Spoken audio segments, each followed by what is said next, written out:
Got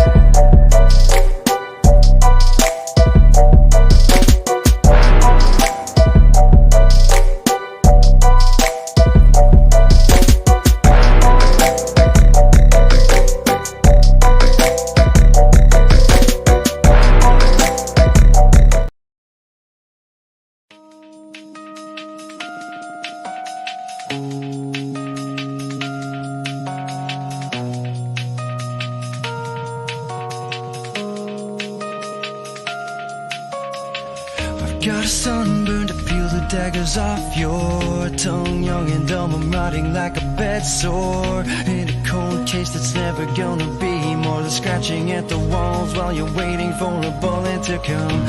All along I've been treading in the deep end. Throw my mirror in the cupboard for the weekend. Try and put together pieces while I'm dreaming, but nothing's adding up to a thing but a hole in the head.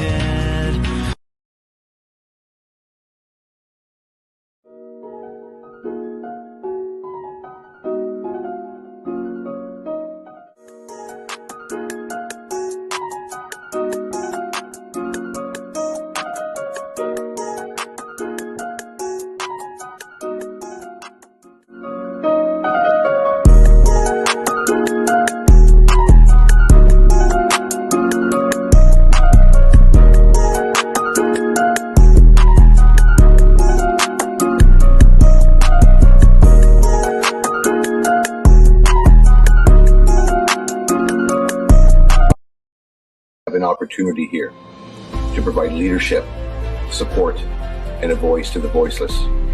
The sacrifices that we made during our service do not end here. We carry on, we push forward, and we give hope and inspiration through love, community, and support. Stay free. Rights and freedoms in this country are absolutely everything to me, because I personally know the sacrifice required in order to get them back once they're gone. So when my brothers and sisters call Stand 2, be sure I'll be there. Legacy media will play their games, right? Like, this isn't about this or that. This is about freedom, period. The only thing necessary for evil to triumph is for good men to do nothing. Brothers and sisters in uniform, whether you're a police officer, military, check your hearts. Look where we're going. Man, wake up. I beg you. If the veterans can't stand up and get a message across to the government, I don't know who can. I don't know. But we're going to give it our best shot. And I think we have a chance to win this and do it. But we need your help. And we need you to come, and we need you to stand too. Thanks for listening, everybody. We'll talk again soon.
Woke pirates, yes, they rob I'm sold out to the merchant ships.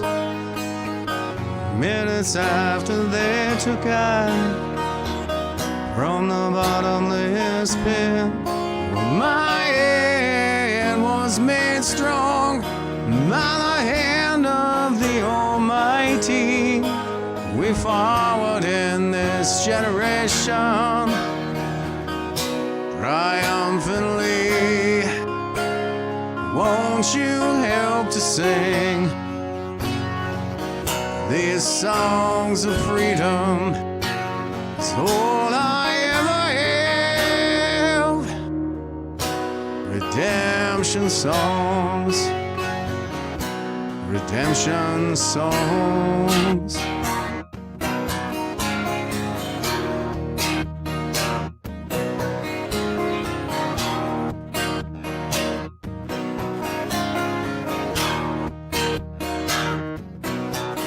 Emancipate yourselves from mental slavery. None but ourselves can free our minds. Oh, have no fear for atomic energy, 'cause none of them can stop the time. How long shall they kill our prophets while we stand aside and look? Some say it's just a part of it. Got to fulfill the book. Won't you help to sing these songs of freedom? It's all I ever have. Redemption songs, redemption songs, redemption songs.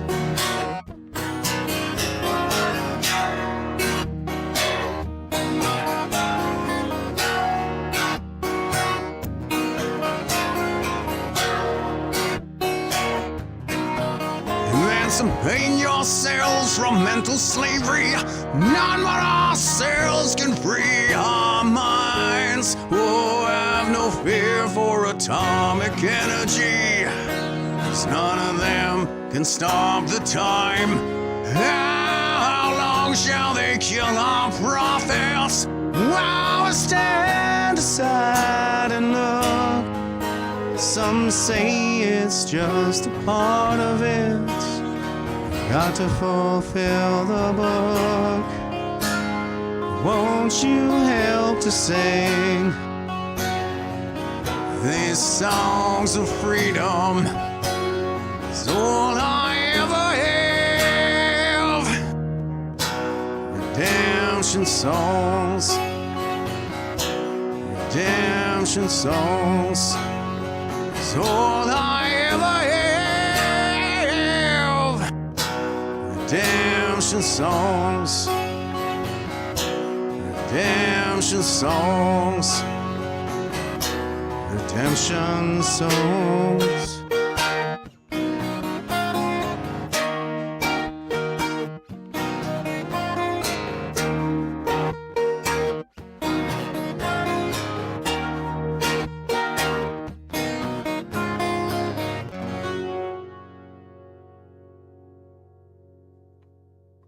Hey, what's up, troops?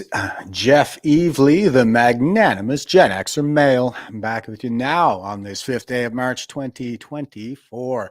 Holy smokes, there's a lot going on out there. I have with us today Bethan Nodwell.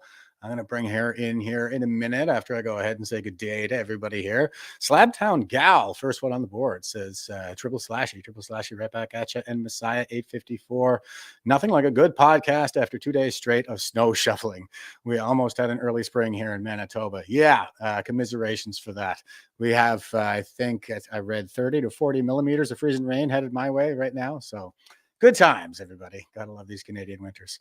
And let's see, over on YouTube, Chris Freestone, first one on the board. How you doing, brother? Giving us the triple slashy.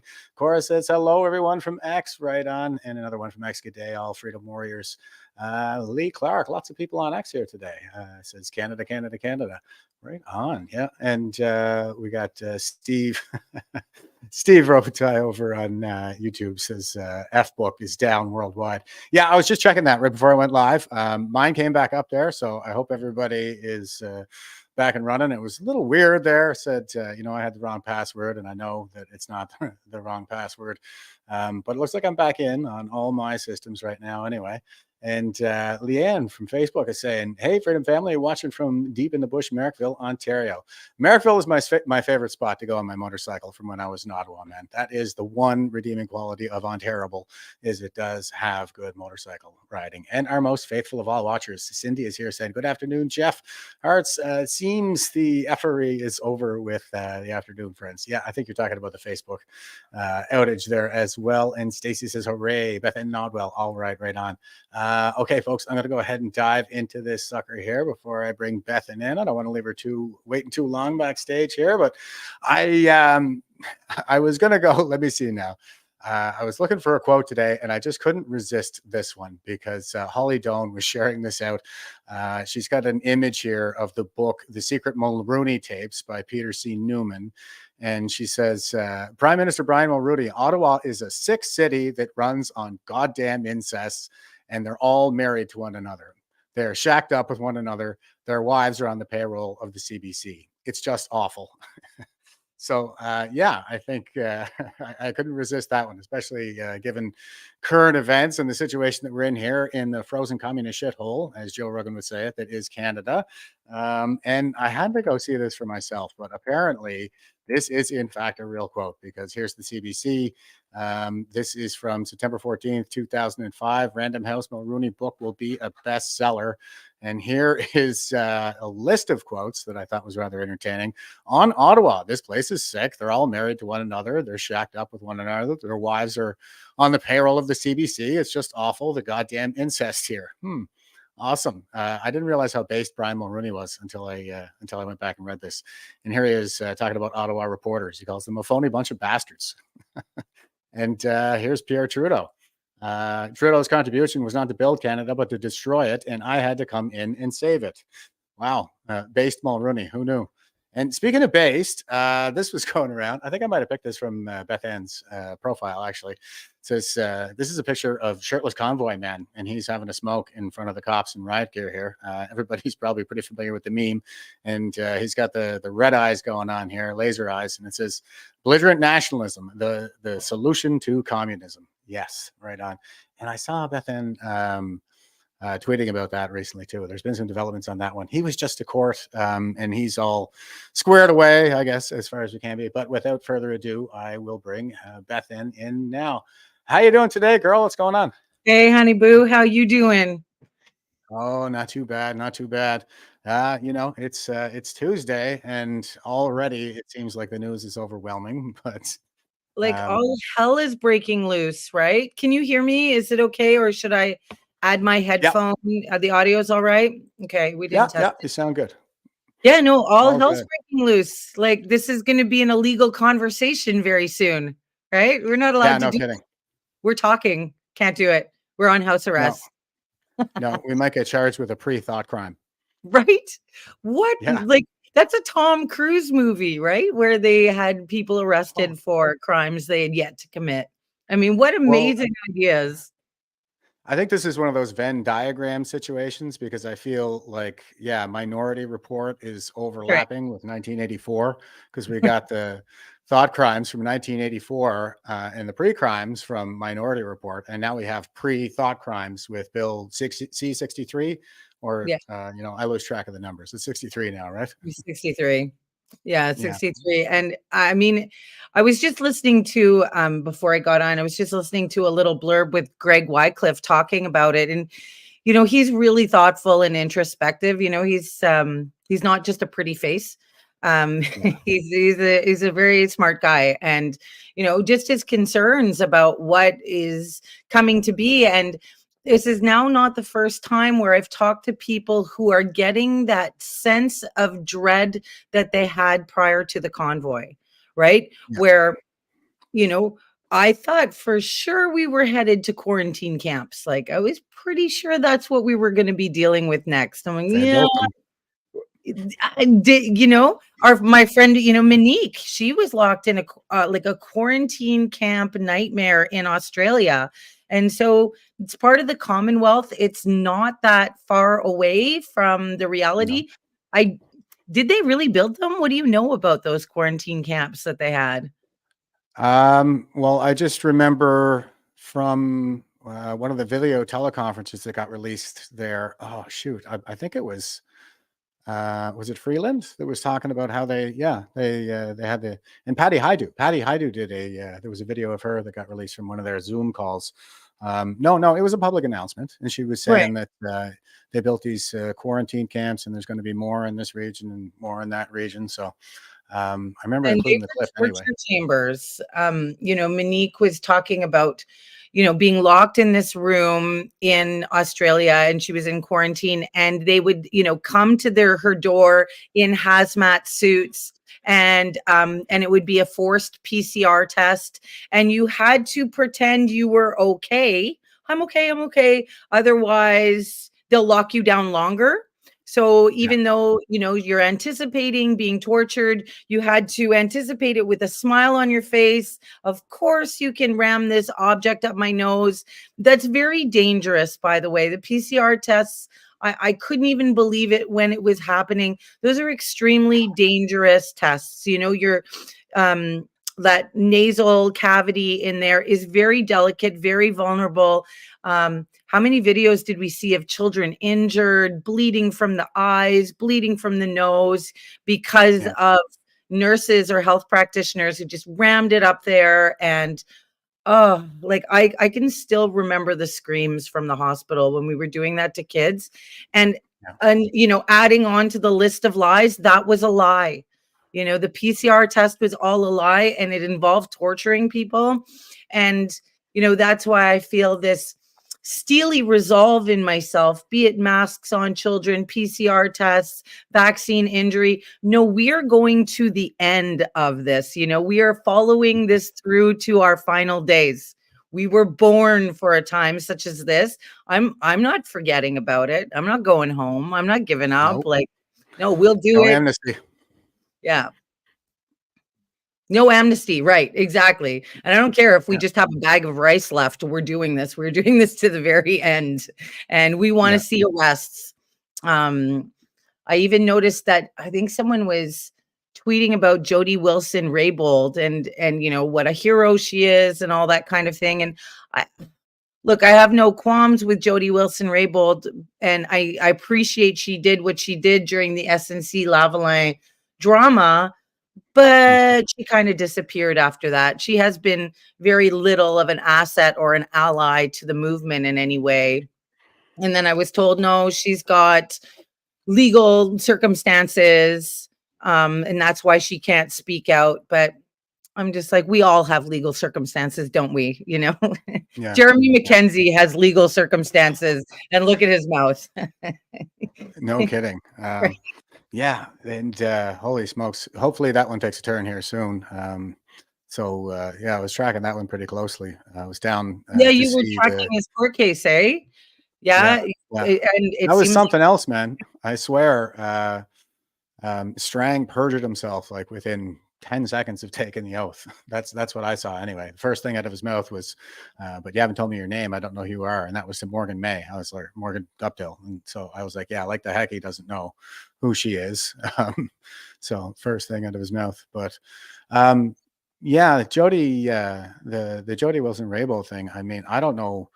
Maybe she's just had enough. She's tapped out, I guess. She got driven out or something like that. But I understand what you're saying. It's like we got to keep the pressure on. Like we got some wins racking up so far this year. And you were just talking about the PCR test, but I just for anybody who doesn't understand, you were a nurse in your previous life, weren't you? Yeah, and that does feel like a lifetime ago. Somebody, because we get these ups and downs of being in this movement and, being very involved in this movement of going like, what are we doing? And like, is this an exercise in futility? Like sometimes it feels like you're winning and sometimes you're just feeling like you're losing the whole time.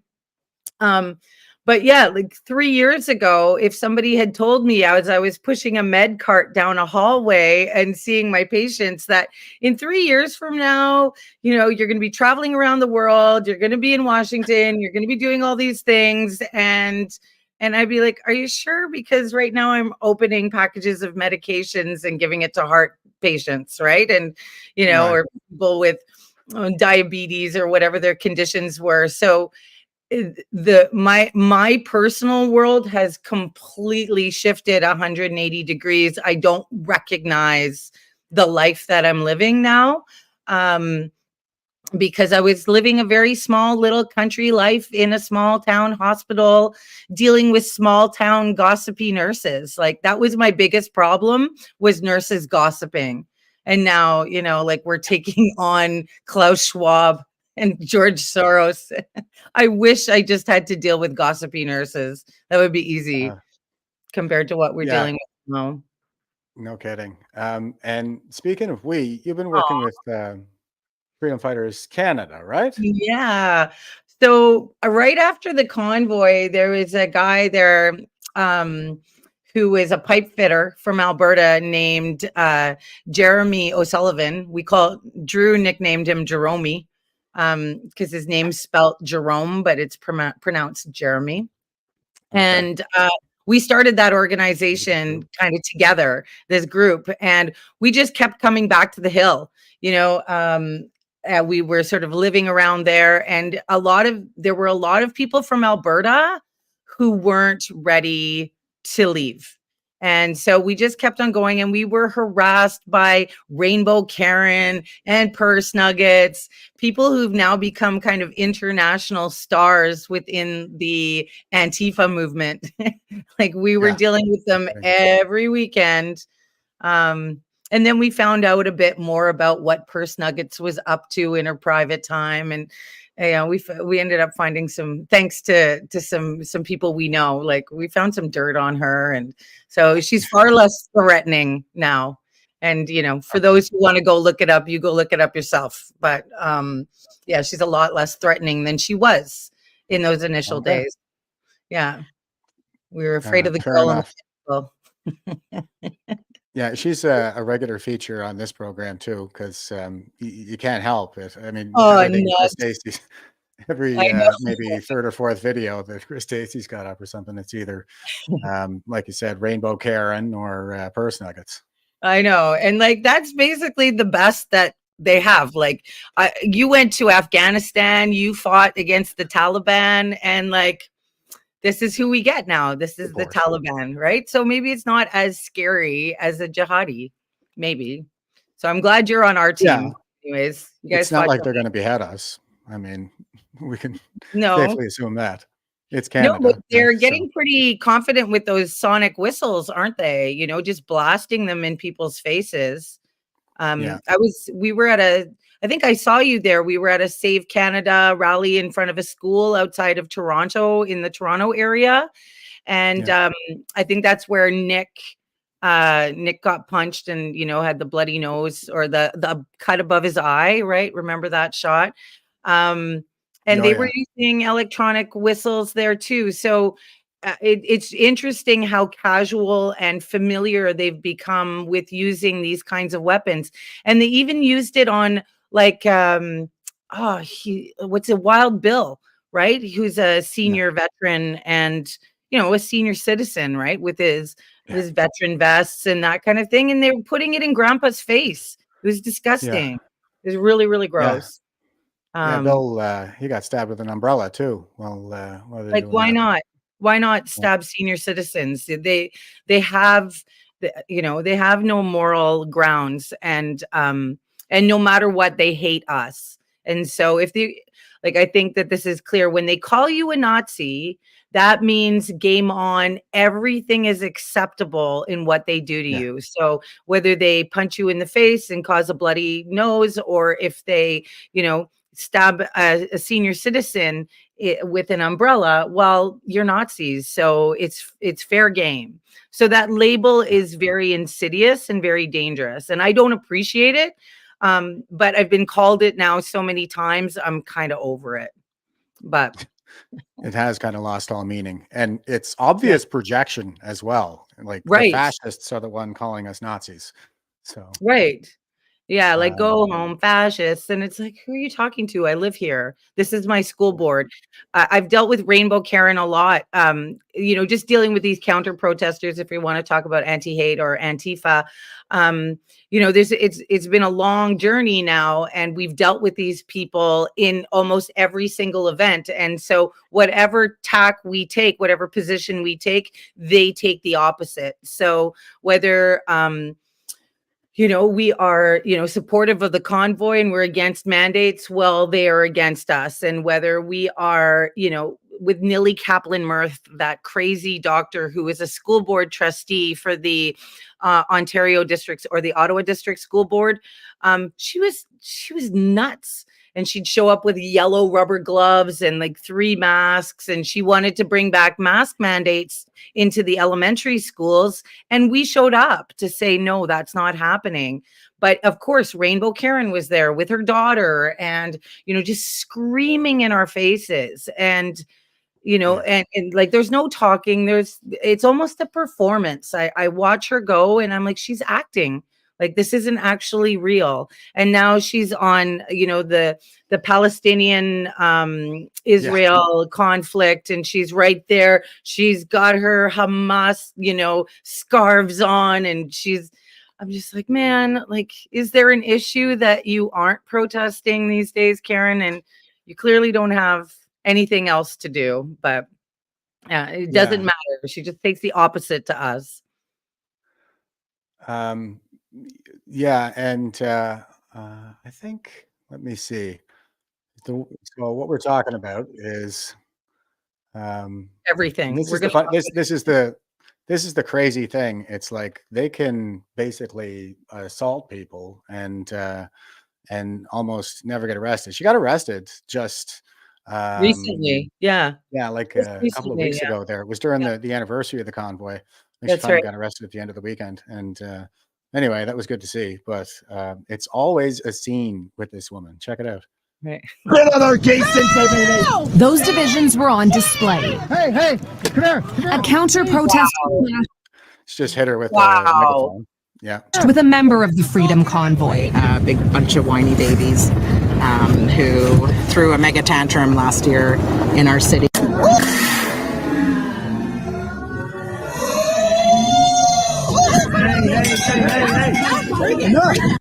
There was a slow-mo for those of you just listening, hitting another woman with a megaphone. Okay, you're under arrest. No, I'm not fucking off. You're getting off of here. Hey, come on. Wait. Get her out. Get her out of here. She's stealing people's stuff. She's the worst person on earth. Hey, don't push me. Okay, but you don't need to push me. Stop! It's enough! What the fuck is this? It's enough! I need your help! Okay, you stay away. Need your help! She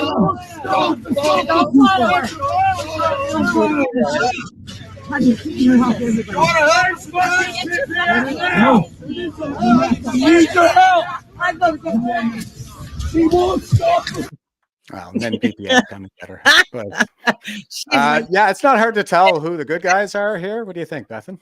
I mean, it's just like, I love seeing like all these familiar faces. Like Matthew is like, she is the worst person in the world, and it's kind of true.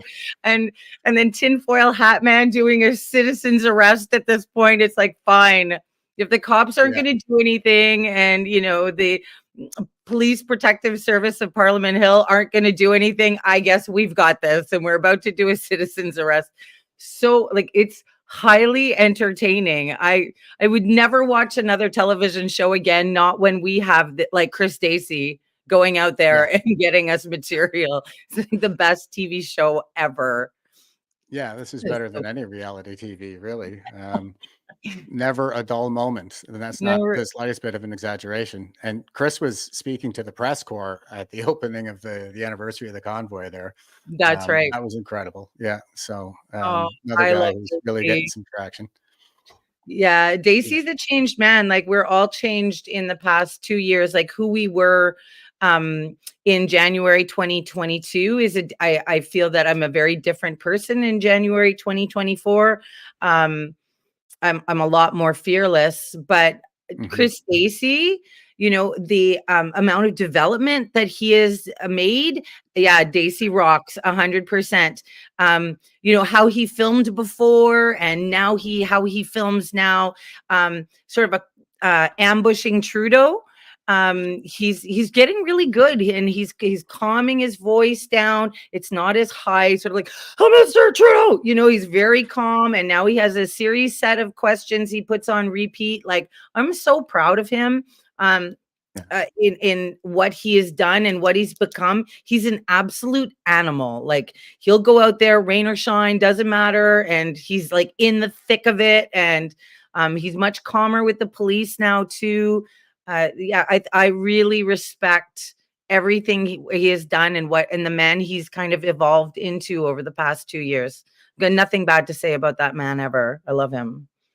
Go, He's Chris. awesome. He's definitely our favorite muckraker. I got to do a catch up with Chris. Actually, it's been a couple of weeks. He's usually in for Muckraker Monday, but schedules don't always permit. Anyway, we got to do a catch up with Chris, and I guess he would be another one who gets called a Nazi by these people. Oh, all the time. Far right, and I think. If we get into it, but, up here, you can sort of see, if I tilt my camera, you can see this beautiful lady right here, Miss Christine Anderson. And that was, aw. So we've done a whole series of tours after the convoy. Christine Anderson was one of the few and only, other than Donald Trump, perhaps, political figures that stood up for us. And stood up for us in a very public way. And when she turned on Prime Minister Trudeau in the European Parliament and gave this legendary speech of "Please spare us your presence," I talked to two of my friends, Judy Stinson and Stacey Cotter, and I'm like, we have to go get her. Let's go hunt her down, and hunt her down we did. We didn't know really what we were doing. We had one phone number, one contact, but we did fly over to Europe, and we went and met her in Strasbourg and in Brussels, and told her that Canada wants you. We actually really love you. And it's crazy that we had to go over the Atlantic Ocean to find a politician who would defend us. It's insane. Because out of all the 338 that we had, they were nothing but, charlatans and imposters. So that's how you got started with the. So this was, I have for those of you just listening, I have Bethan's tweet up here about this tour. But so this is the Make It Your Business tour brought to Canada, and that was number 2. Yeah, that was number 2. Okay. Yeah, the first one was it was kind of inspired from like a Joan Jett like imagery from one of her albums. And it was, what would Christine Anderson do? And that was our first tour. And it was basically a year ago in February. And we went across the country. We did Alberta. We did a bunch of stops in Ontario. And we did a stop in Quebec, which was like a complete Quebec is like it's the country unto itself. And we had all of our problems, all happened in Quebec. But we did that first tour and we were exhausted, but it was amazing. And we saw how loved she was, by so many European Canadians who have, been following her or living in Canada, and so grateful to her. So then we went back to Brussels and we started talking to other European MEPs, members of European Parliament. And we're like, why don't you guys come over too? With their scheduling and stuff, it didn't work out entirely, but we ended up booking a second tour, and we booked some venues. And that's when we brought on Eva Vlaardingerbroek, the beautiful, like the red-pilled, the based Eva. And and she joined us, and like I hear a lot of people cutting her slagging her online, but if you often when you get to know these people as people, that's when you can really make a judgment. We're very judgy on the internet, right? Very judgy. And everyone's, you know, an armchair quarterback, and they know what they would have done and how they should have done it. But she's 27, and you have to keep that in mind. And getting really famous. And I think it's hard for young people like Josh Alexander, like the young people within this movement who get elevated and become super famous. Best statement ever. Spare us your presence. Yes. Please spare us. We made t-shirts. Please spare us your presence. Awesome. T-shirts. Yeah. Although it needs to say Justin Trudeau. What do we got? Like this is Chris Stacey. We were just talking about Chris Stacey, and he posted this picture. Yeah. A video, and this is from the arrival of Christine Anderson and Eva Vlaardingerbroek. And anyway, very well received. Okay, we've got a luggage vehicle. He has so much luggage. Oh my God. I miss it. Yeah. Traveling light, I see. There's more suitcases than there are women. That's all right, man. I love it. I love it. So good. So I moved continents my entire life. I had 2 suitcases. So I got on holiday for like 3 days. Unbelievable.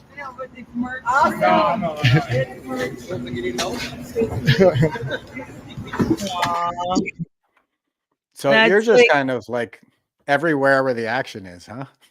Yeah, no, it's true. I seem to have like, I'm a moth to flame, right? I'm like, oh, is there trouble? Well, then let's do it. But that was amazing. And that's, I believe that was Harold Jonkers and his brother. And they did a convoy with us on the first tour, and they came to pick us up at the airport. And thank God they came with an F-150, because we had merch in our suitcases. Like, I've never been a light packer, and that's why I was not cut out for the military, because you guys have like 2 pairs of socks and 1 pair of underwear, and then you go and like live in, you know, a forward operating base for, you know, 6 months. I wouldn't survive, and you guys would have kicked me out and sent me to the Taliban before it was all done. Like, when it comes to these things, you need sort of, okay, you're traveling clothes, but you have events, and you have formal events, and you have like ball gown events, and you have shoes, and you have makeup, and you have hair products. And I just can't seem to get around downsizing my luggage. Like, I watch these videos of Instagram girls who like, I've got 16 outfits and 4, you know, with 4 pairs of clothes. And I'm like, I can't do it. and neither can Christine. Christine travels heavy too. So she's well organized, and like her clothes are like vacuum sealed, but it's heavy. Those suitcases will break your back. It's so stupid, but it's what we do. I was Air Force, so we had room for lots of luggage. Right. May have had more than 1 pair of underwear anyway. Right. Okay. You brought 2. That's big of you. Yeah. Great. Yeah. But Army guys are like that. Tight, compact, like the less weight, the better. You got to carry your water no matter what. And water is heavy. So you bring less clothes, I suppose. Yeah. Definitely, if you're going to be carrying them, if you're going to carry like a rucksack or something like that, then pack light, as light as you can. And you're still busy. Like you have a couple of events coming up. Here's one in Toronto. Like, look at that. So International Women's Day. This is definitely Stacey Cotter's baby that she's birthing on Friday.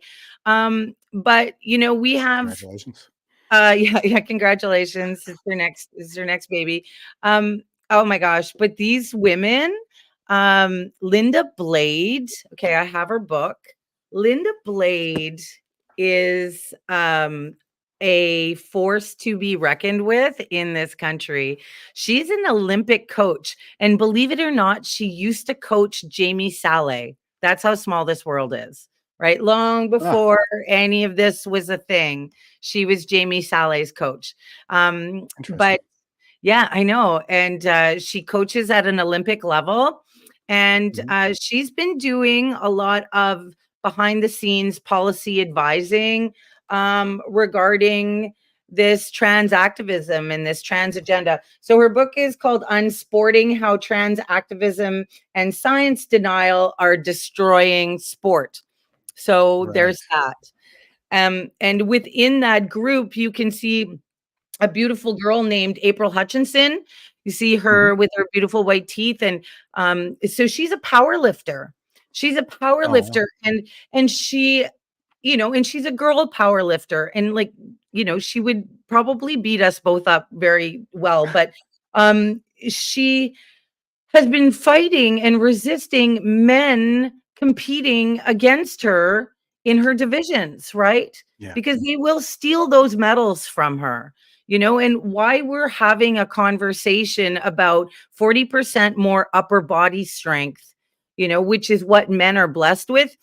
I was talking with some people and they're saying, like, upper body strength, men, you have 40% more, you're leaving us in the dust. When it comes to squats and lower body strength, relatively speaking, we're actually a lot more paired off. So, you know, those ladies with thick thighs and that kind of thing, they're actually quite strong. But, you know, sort of waist up, like we're not even in the same universe. And so the fact that men who are mediocre athletes in their own male divisions are coming in and, you know, growing out their hair, shaving off their mustache and going like, I'm a girl power lifter and I want the gold medal. Like this is becoming an insidious problem. And so, yes, she has received all sorts of heat for that. You might know Amy Ham in there as well. She's a nurse. High five, nurses. And I think she's been taken to one of those human rights tribunal kangaroo courts in BC. And I don't know all the details, but ultimately she told a biological man that he would not be able to get pregnant, you know, something along those lines. And, you know, now he's taking her to court for crimes against humanity. And, and so, and like, yeah, he's taking her to court and her license is suspended until it's resolved and this kind of thing. And she's a single mom. And she's just, you're not allowed to say, you know, up is up and down is down anymore with these people. They're like, no, up is down and down is up. And it depends on the perspective you're looking through. And it doesn't make any sense in medicine when we're talking to people about who can get pregnant and who cannot. Like we're in an insane asylum being run by the inmates. That's for sure. She's giving a clinical assessment too. That's what you should expect. I would expect her to be clinical about it. Right. Right. And I mean, and it's like, come on, let's just keep things simple here. But, you know, they're dragging these politics, these trans politics into everything, including into doctors' offices and into your, you know, when your nurse is just there kind of to do blood draws and, you know, take your blood pressure. You know, they're not really there as medical advisors. That's what the doctor does.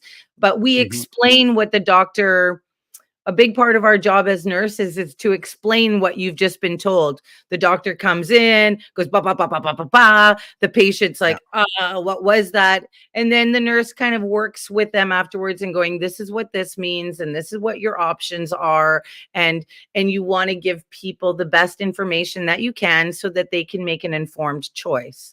All of that was thrown out of the window 3 years ago. So informed consent got thrown out of the window, informed choice thrown out of the window. All of that was destroyed, but it what it used to be. And I think she's kind of a traditional nurse that way. Well, you know, we used to tell people what was up. You know, if you have a tumor, we're not pretending, no, it could be a rock. Like, no, you got a tumor. And, you know, these are your options. You can, you know, cut it out, let it fester. You could treat it with chemo. You've got some options and you give them the best information. And usually the decisions aren't that great. You know, this has this consequence, this is this consequence, and this has this risk, but you present it to them and then they are empowered to make the choice. No, I'd rather cut it out, or no, I'd rather treat it with chemo, or no, I think I'd rather, you know, treat it with sticks and berries and see what happens. But it's all their choice. Yeah. I don't recommend sticks and berries, by the way. Don't do it. Yeah, I mean it's bizarro land. The lunatics are running the asylum here.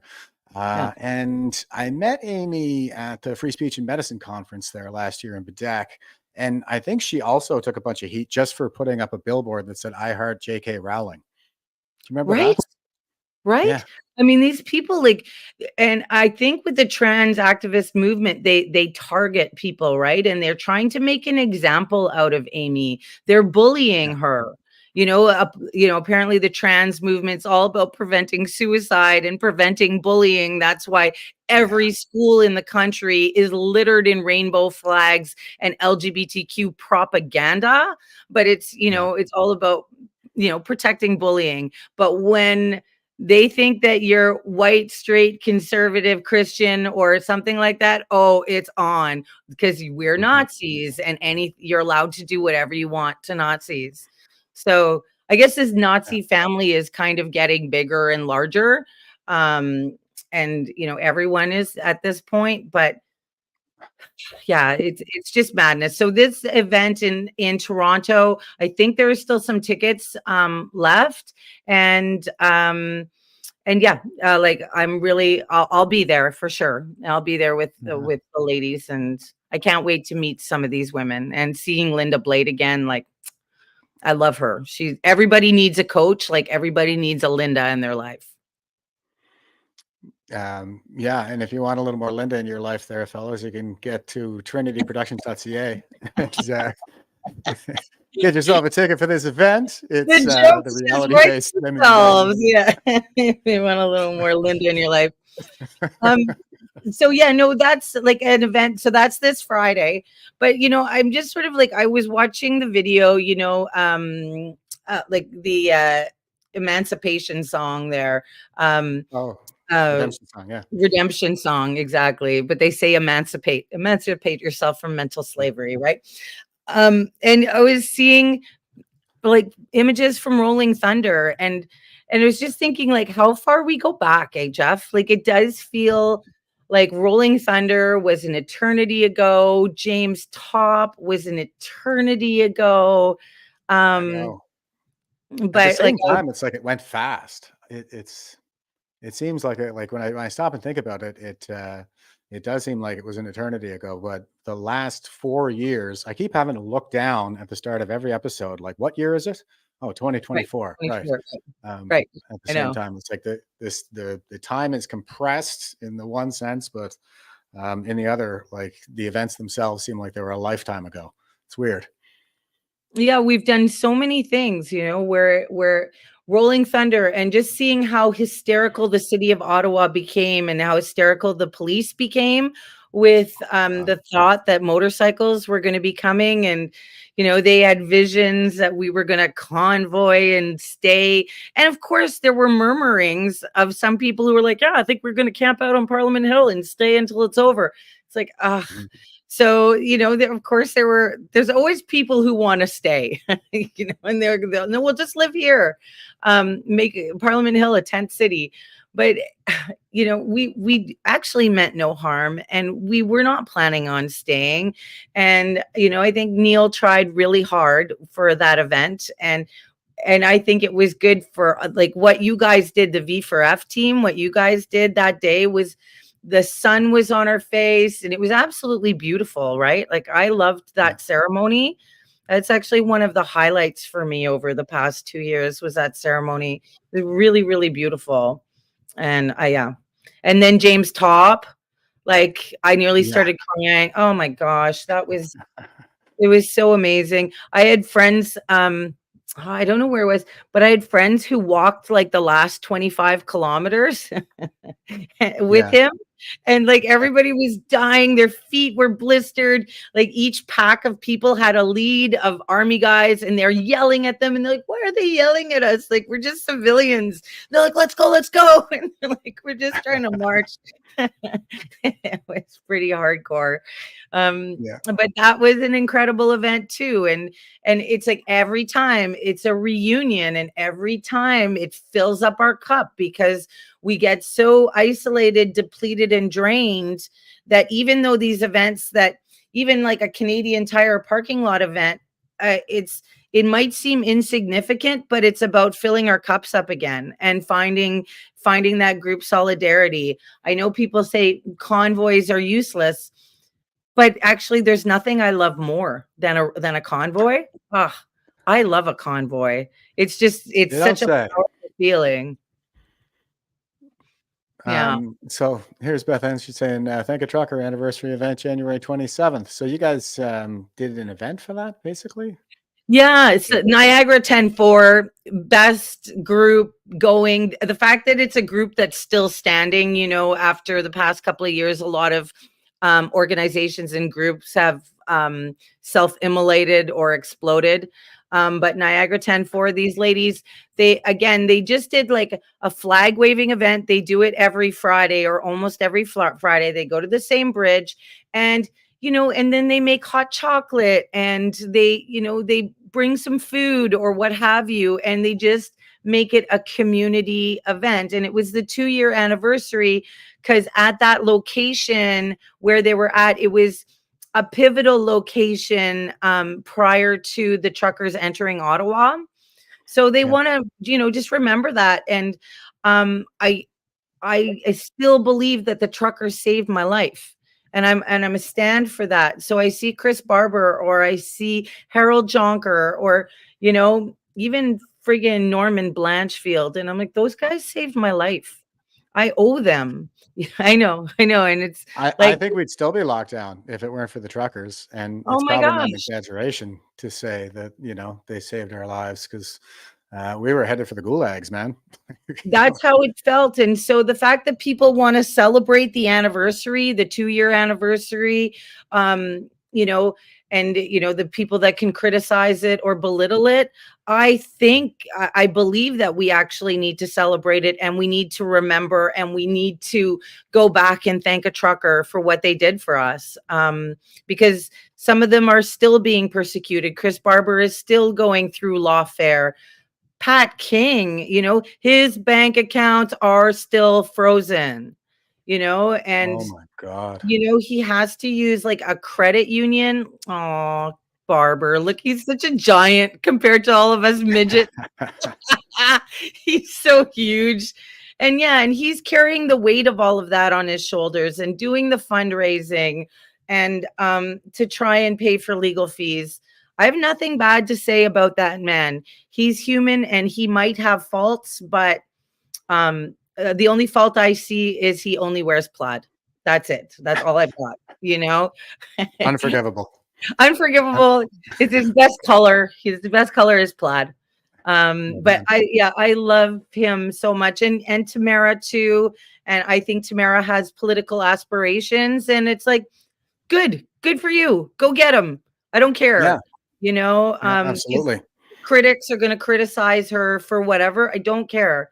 Tamara Litch made a difference and she spent time in jail for making a difference. And so if she wants to run as local mayor or, you know, municipally, provincially, federally, whatever she wants to do, go for it. She's paid a price for that. Whatever Pat King wants to do, I support him. I went to his rodeo last summer too, and that was like absolutely wild outside of Calgary. I think it was in Red Deer or something, and it was an amazing fundraiser weekend. They did a really great job, and you know we got to see some bucking broncos, and you know that's cool. And girls doing the barrel racing. And the girls are so cool, like their hair is flying, and maybe like they got their tight jeans and like their cowboy hats. They're amazing. I loved it. So yeah, it's great. And so Barber, he's back in court soon, isn't he? Yeah, I think he starts again next week. Actually, I know that we like another event we're working on because we don't stop working on events is an event in the Netherlands with Christine Anderson.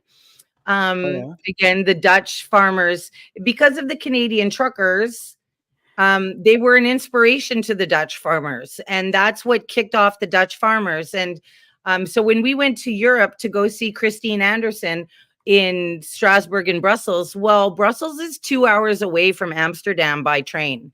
So we got over to Amsterdam and we went and met some of the Dutch truckers. And you might remember, I did a flag exchange with the Dutch veterans because they were due, and I did it with Andrew on FaceTime, with Drew McGilvery on FaceTime. And like, but he gave us a bunch of coins and we did a flag exchange, and the Dutch veterans were holding the line and taking all the pepper spray and all the batons on behalf of the Dutch farmers.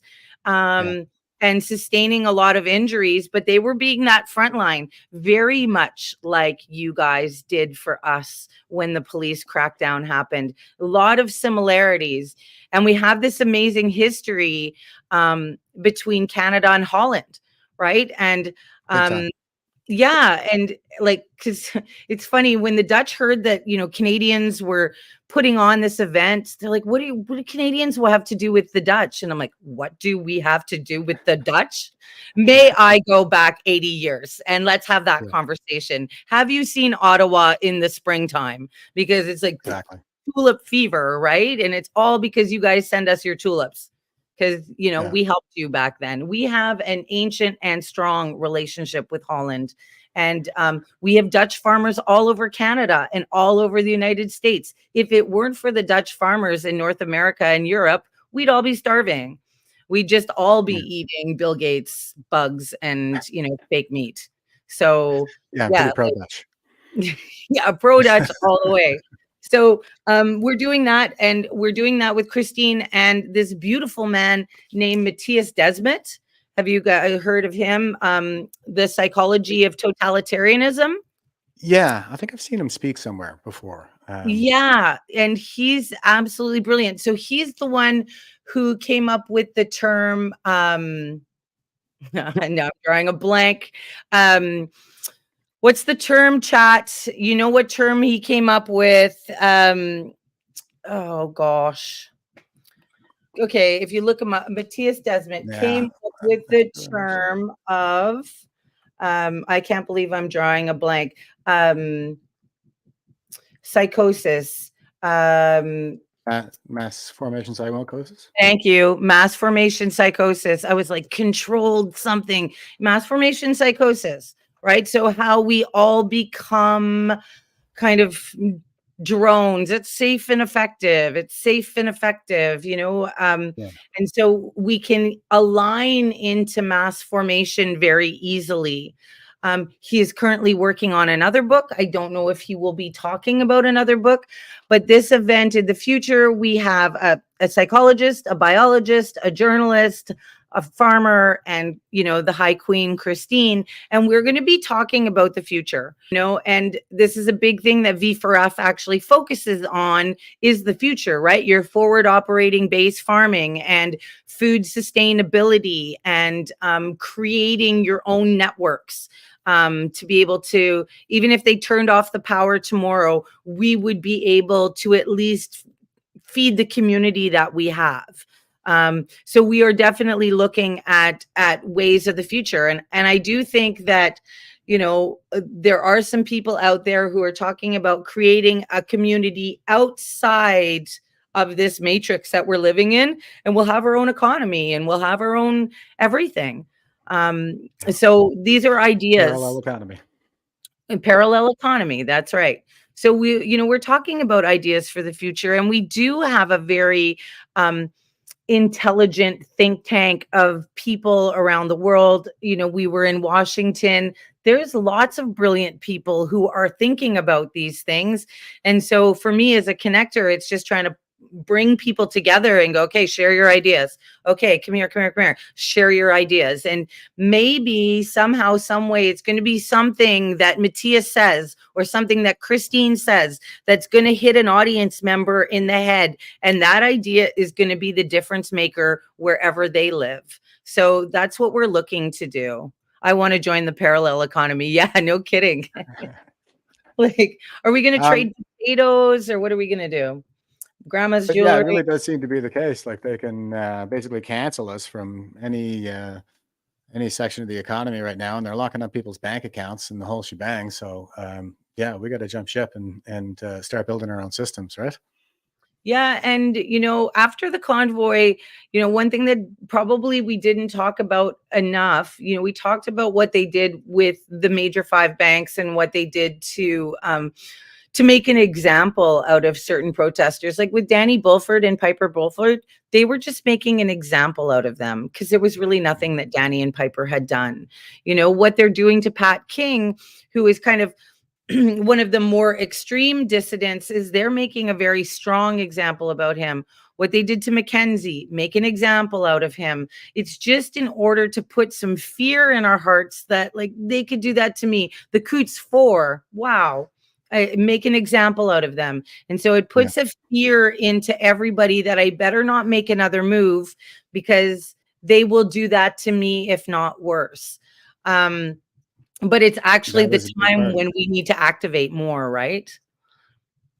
Yeah, we got to keep that pressure up. I mean, it seems like ever since the federal court ruled the Emergency Measures Act invocation ultra vires that we've just been kind of snacking up one win after another.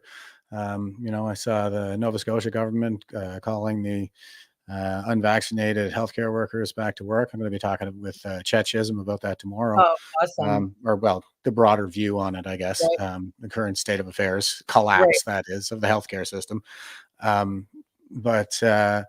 Yeah, and I mean, my mask fine got thrown out, and it seems like the momentum is kind of turning at least a little bit, and if anything, the stand is starting to show some pretty big cracks. So we got to keep the pressure up right now.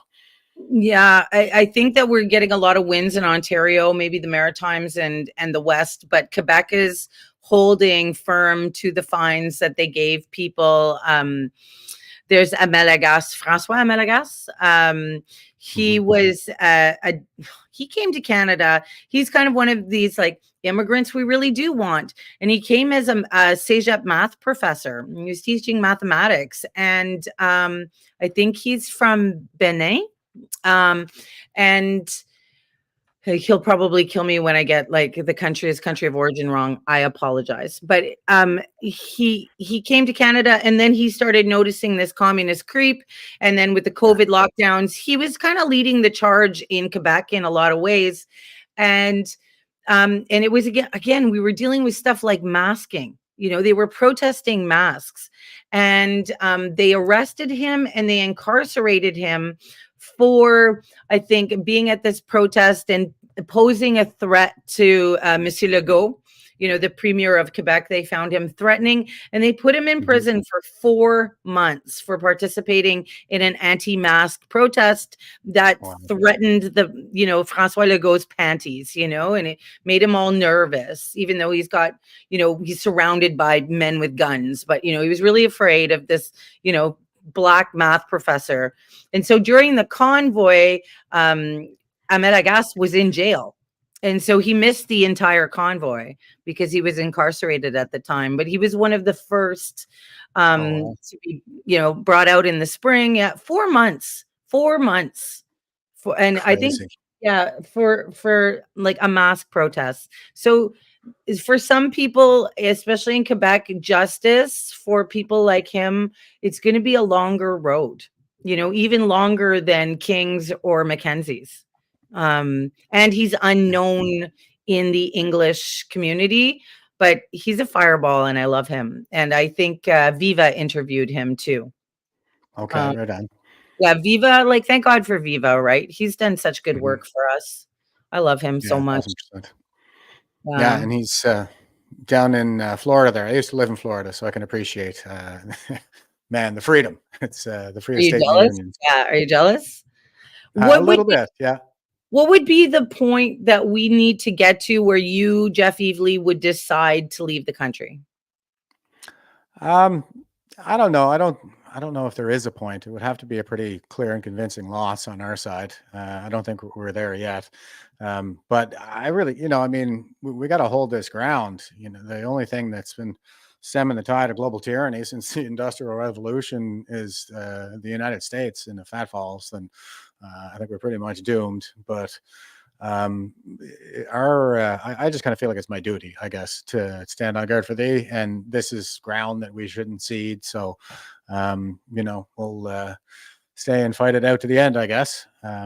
It's kind of we can't just there's nowhere to retreat to anyway. Like, look at what's happening in the United States. They have all the same problems that we have here. So, and Right. theirs, I find it's more extreme. They're more polarized, but we're further to the left, if that makes sense.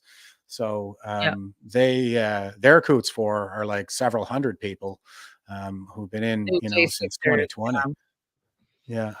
Did you go to the J6er? So Jeff and I went down to Washington to CPAC, and there were tons of adventures. It was really nice that we had our Canadian contingent, our Canadian family down there. It was really fun. I always felt like we would meet in the hotel lobby and like, okay, everybody regroup. All right, okay, you're going back. Who did you meet? Blah blah blah. So we were out there networking, palm pressing, going, hi, we're from SOS Canada. Help us. Yeah. And we're dying over here. But so we would go. But what were your thoughts? The U.S. is a mess too. Yes. In terms, CPAC I thought was incredible. I mean, there were just so many, big names strolling around and chatting, and we got to, like you say, pump the flesh with all of them and kind of chatted up a little bit. And it was pretty casual. I mean, until it was time for like Trump Day, then all of a sudden it was like shit got real. I know, and they were trying to take my coffee mug, through security. It was the only time we had to go through the metal detectors and stuff like that. And they're like, you can't have this. I'm like, but it's empty. Like we're at an airport, but it's empty.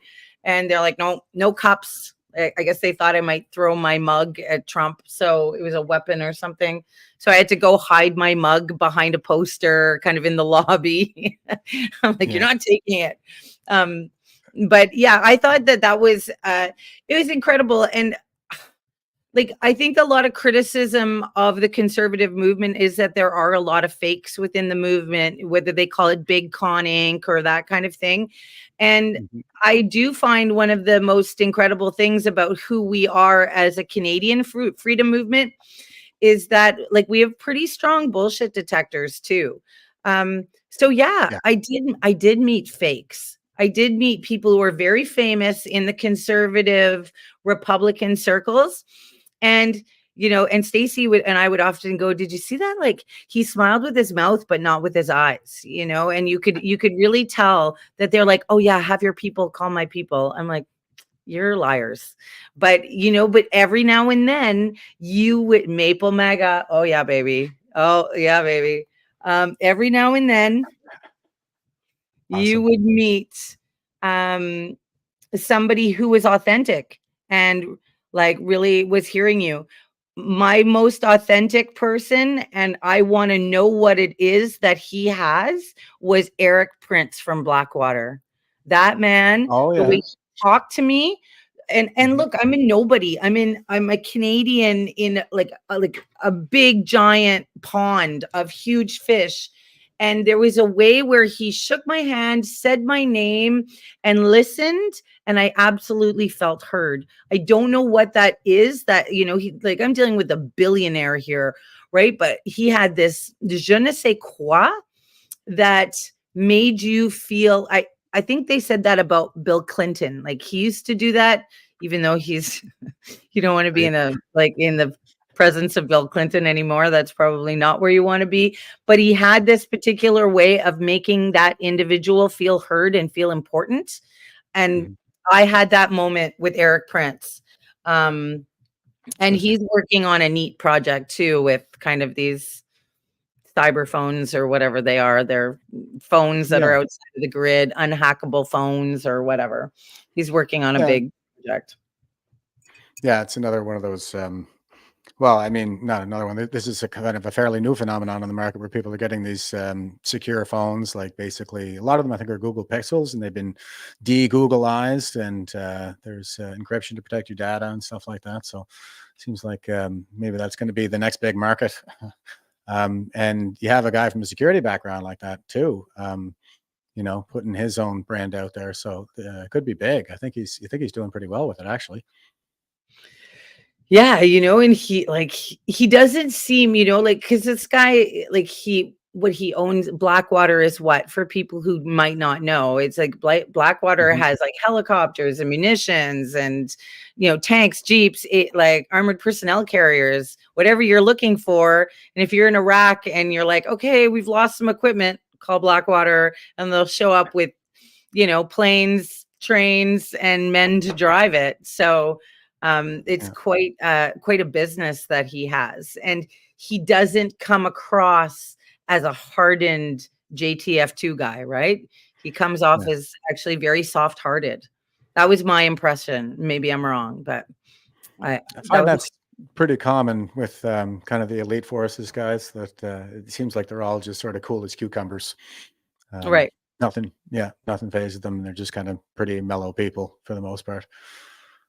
So, well, and that's why they're gray men, right? Because they don't kind of look like a big beefcake, but when we're talking about JTF2, remember that protest that made Rainbow Karen very famous? It was a Save Canada protest, and they were there was that JTF2 guy behind her. Now, I didn't really notice him at first, and he already had that innate natural gray man. He was wearing kind of Bahama shorts and a white t-shirt, but he was very much a blend. He was on the wrong side. What are you doing over there? I don't know why he's pushing so hard for, Team Rainbow, unless he was put there on a job, was that his job to try and agitate us and maybe to create a fight? I don't really know what he was doing there. Or are those actually his authentic politics? And you just have some members I think so. Yeah? Yeah, probably. I mean, that's just my best guess. But I think he probably, maybe he even just happened to be in the area, but those would be his politics. Like, he seemed like he was pretty adamant, kind of mocking the protesters who were there, along with, the other Trantifa types in the shots. So, he got made almost right away, and he was currently serving at the time too. So it's all, it's not a good look, but they're pretty woke. The military has gone pretty woke. Even at that elite level, I find that that's just so hard to believe, because you need alphas to be alphas at that level, right? You can't have men. Hey, can you play a video for a second? I've got someone banging on my door right now, and I don't know what's going on. Or can you no problem. Audience, give me 1 second. I'll be right back.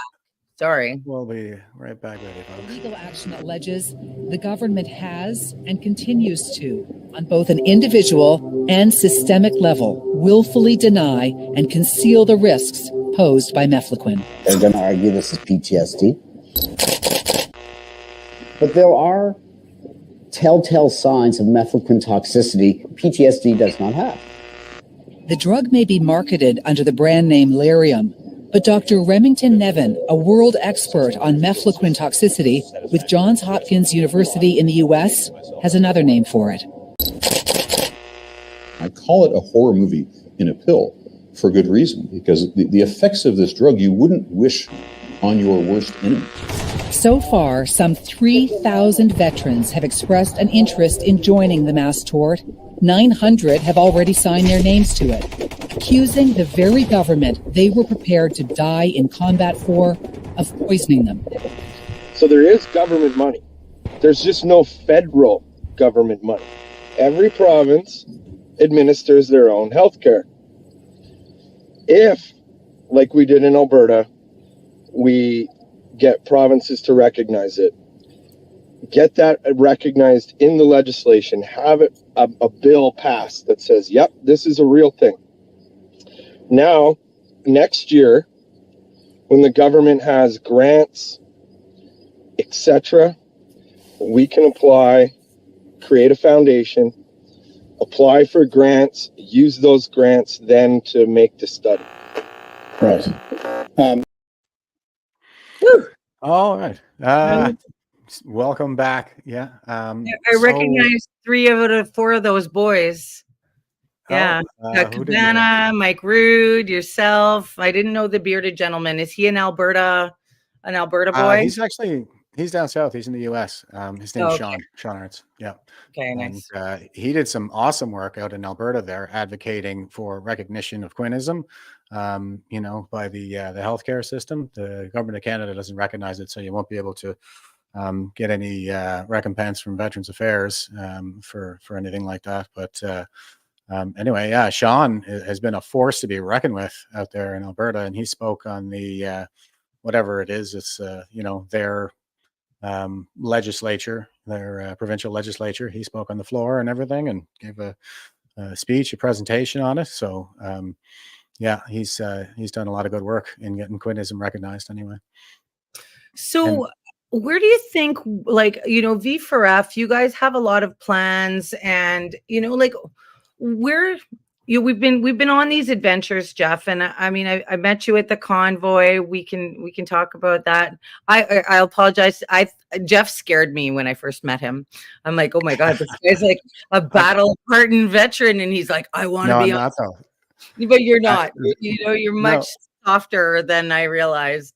That's you scared the pain. That's kind of the irony. It's the funny thing is I'm a computer geek. I'm like a squishy Air Force computer geek, but I get that a lot. People, yeah, no, you like resonated as like, oh my gosh, this guy is scary. And then, but then we did Rolling Thunder, and then we did, you were involved in James Top, and I was sort of at least on the periphery of the James Top stuff. And then we've done these rainbow, Save Canada rallies, and now now we've Christine Anderson, you've come to those events, that we've done with Christine Anderson. And now we're entering into this new phase where we did Washington. We met a lot of contacts down in Washington and looking at how we can bridge the patriot movement between Canada and the United States. I think that was one of my missions. But where are we now going forward? And, where, you're saying it would take a lot to get you to run away to Costa Rica. So what does our future look like that we can share, and not give away top secret information? Drew will kill us both. Yeah, I'm not going to give any of Drew's top secrets out. But no, I'm just kidding. Yeah, I mean, what I've been saying about this is I think we've really kind of entered this new phase now where we got to be hitting back in the lawfare space, because lawfare, it has been waged against us, and it's nice to see some of these lawsuits coming forward. There's the one in Alberta for the vaccine injured now. Eva is prosecuting that one, or she's the one, the lead lawyer on it, and. I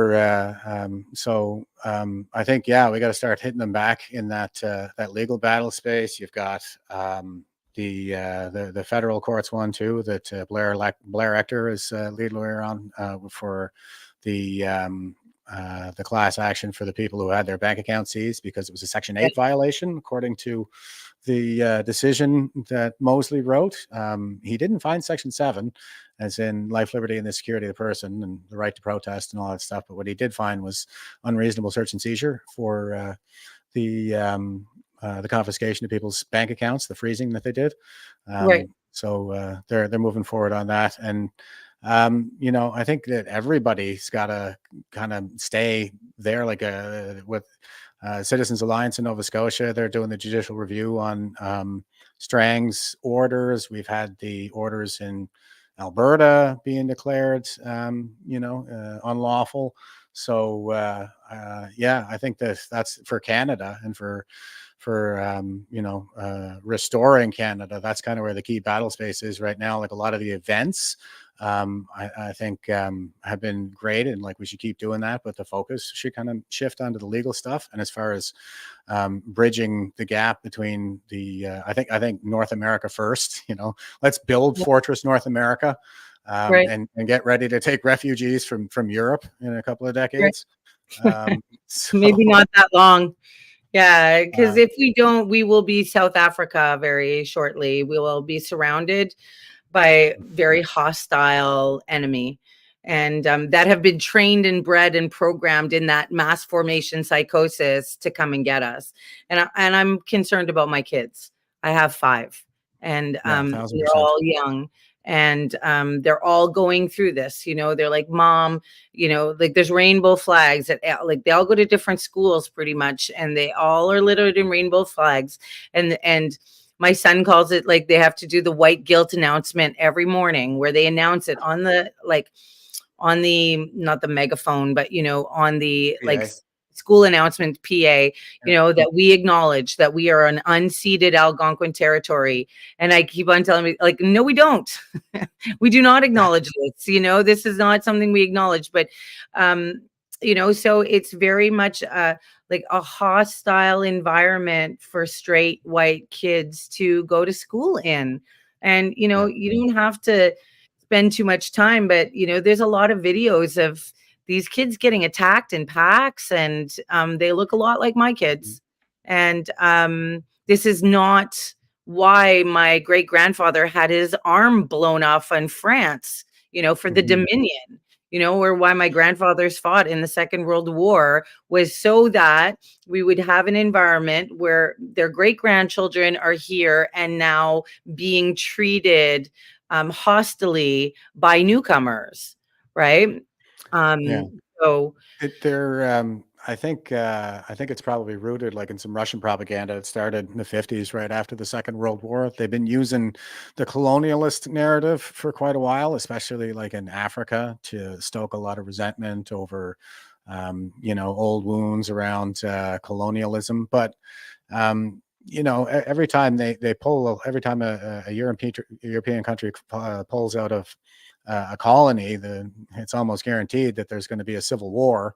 Like in Somalia, for example. But the thing is that I think the Chinese have picked up on it since then, and so they're really advancing this idea around evil finding its roots in whiteness. It was white Anglo-Saxon Protestant male a few years ago, and now it's all the way up to straight white cis hetero patriarch. So it's like an anti-Western psyop that's intended to demoralize generations of people, like to demoralize us all, make us give up the will to fight, and also to stoke any like racial division. The supreme art of war is to subdue the enemy without fighting.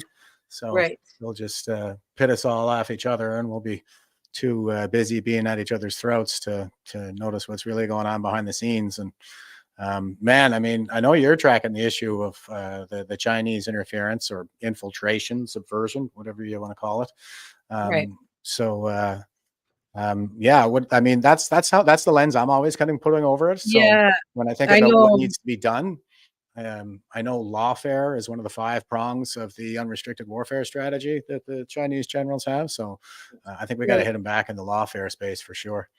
Well, and that's what the hate speech is going to get us for. It's just going to get us in a whole bunch of lawfare, right? And it's going to, bankrupt a whole bunch of people. And if the government are simply just taking taxpayer funds, well, they're just throwing money at it. They're using our money to fight us, essentially. And they won't need many cases to make an example of a handful of people. But that's interesting, because when we were down south in Washington, that's Steve Bannon's lens too, right? There was a lot of talk about China going on there. Yeah. And I noticed that what was going around again is that interview with Michael Juno Katsuya, this guy who was RCMP, CSIS, and he was the one who did kind of a testimony. It could have been in a committee or like a parliamentary committee. And ultimately he was saying that we have been infiltrated by China and other entities, right? It wasn't, he only named China, but your best guess is what those other entities are. And I know that there are people in our communities who have really strong views of who those entities are. But nonetheless, what they were saying is it's been happening since the 1960s. And then Mulrooney died because he does mention Mulrooney. And that's almost like when I felt in those Mulrooney years where I felt the shift happening. And, it's only it started with the Mulrooney government, right? Yeah, it could have gone back a little bit further, but that's probably when it was game on. And then, we went through the Chrétien years, those were long. And even Harper, shark eyes, everyone loves Harper, nostalgic for Harper after, 8 years of Trudeau. But he too still spoke at the World Economic Forum. He too, is sold Canada off for parts. That's what I'm seeing happening now. The West is being sold off to China, and sort of that Brampton area, Ontario, is now getting sold off to New Delhi. And so it's a way of kind of breaking up our country. And I've seen videos where the United Nations are basically going to buy the rest. So unless, sort of the old stock of Canada actually make some kind of stand and hold the line, then if we're not defending this land and holding, well, then they're going to take it because it's rich and there's a lot of diamonds in those hills, and they're going to take them all because we're not defending it. We're going, oh, I'm watching hockey. They're too busy watching sports ball, as they say, to be paying attention to their country kind of slipping through their fingers. And it will be gone by the time it gets blatantly obvious, I think. I am Digital Soldier saying Canada will never become communist. The US won't allow it to fall. I certainly hope you're right, but I don't think they're coming to save us. They got problems of their own. That could be a little further down the road than we realize. But there have been a couple of people who have gone down south and addressed the U.S. Congress a couple of times. Rupert Sempermanio there a few years ago, and few months ago, and more recently, Randy Hillier gave a really powerful statement there for the U.S. Politicians, and so they're really sitting up and taking notice. And Tucker Carlson's talking about it. Joe Rogan's talking about it. Yeah, thank God for Joe. Joe mentions us a lot, right? And I wasn't sure about the whole Tucker Carlson thing, but I actually do believe that he came in and he did do some good. There are people who argue that, he took $1 million while he came through kind of from this country and then bolted. But I do think that when you're dealing with an authoritarian regime such as we're dealing with, it's public humiliation is their Achilles heel. And so that's right, brother. That's when you're humiliating him. Tucker Carlson was humiliating him. That hits them deep. Like little potato really gets hurt when you humiliate him. When we were down south, Drew did have this kind of conversation with a lot of different politicians that he met and that he was able to speak to. But he would say that, you're going to have Venezuela to the north if you guys don't start paying attention. And we got everything from the feedback to like, oh, really? Like, tell us more. How bad is it? Because they weren't really conscientious of how bad it is. And others, I won't name, but, conservative senators, GOP senators who were like, well, we're not here to rescue you. Like, you guys have to save yourselves. And I'm like, weren't really looking for a rescue, more just looking for an alliance. But thanks for that. I got your number. That was, again, another person who had the dead eyes and fake smiles, so I'm like, that's the office we're not going to be calling because this person does not have Canada's interests in heart at all. So and that's kind of what I mean too. I think, they got problems of their own. And I don't think we can count on them coming to save us. That would probably be more contentious than we'd like to think. We are an existential threat. Right? Unless they are now starting to feel like, okay, the Chinese have installed troops at the border. We are now a problem. then they will pay attention. But we will be the people going, hey, we were trying to warn you with our flares and our microphones, going like, there's a problem up here, guys. You should probably look up here because they're coming. But all the attention is being taken to the southern border right now, and that's where all their focus is. Yeah, that was something we talked about a lot with them while we were down there too. It's like the fact that everybody's focused on the southern border, but it may be the case that you have an even greater threat, a more concentrated one on your northern border, just given the level of CCP infiltration. And I saw you were posting about this. This is actually government.exe is corrupt, but this was the one. Yes, the Katsuya guy. Yeah. And it's not only this current government that is at fault. All previous governments were also ignoring what we were saying. So, Michelle, as you said, you've been raising these flags of interference for years. Why do you think it has taken so long for all of this to come out publicly? I think there is two reasons. One of the reasons is that there was an element of partisanry. There was an element that could be useful to the government in power or the people who wanted to get in power or stay in power. And they saw useful to simply keep a certain statu quo. The other element is definitely we have evidence that we have been infiltrated by agent of influence, people working on behalf of the Chinese intelligence service, not necessarily spy, but people who have been recruited and being capable to influence the power at bay. So this has been going on for the last 40 years, from Mr. Mulroney all the way to Mr. Trudeau today. Every prime minister has been compromised at one point or another by those agents of influence. Every prime minister. Yeah, so they have a really big head start on us, I think. My gosh, he's telling us. Now that guy's in Rimouski. How do we get him on your show? Like, that's the brain we want to pick, right? Yeah, definitely. I mean, we flew all the way to Europe to get Christine Anderson. Let's take a flight to Rimouski and start going door to door. It's got to be a pretty small town. How's your French? We're gonna have. C'est pas le pire. C'est pas pire. Okay, on va demander. Yeah, no, I think that he was like that. Those were some major intelligence bombs, and that changed how I looked at things. Once I saw that, because I think that video I saw over a year ago, but that was really shocking to me and telling me that we are in a lot deeper trouble than we realize. And it's not just China, but who else? Like, name them. I want him to tell us, like, who else, has, it's a little bit of these guys, a little bit of those guys. I think we are in bigger trouble than we realize. Yeah, absolutely. And I think that's probably the most prominent one, is the CCP interference and the most thoroughgoing. But like you say, like, authoritarians are on the move broadly. And I think we have an issue with maybe the jihadis as well.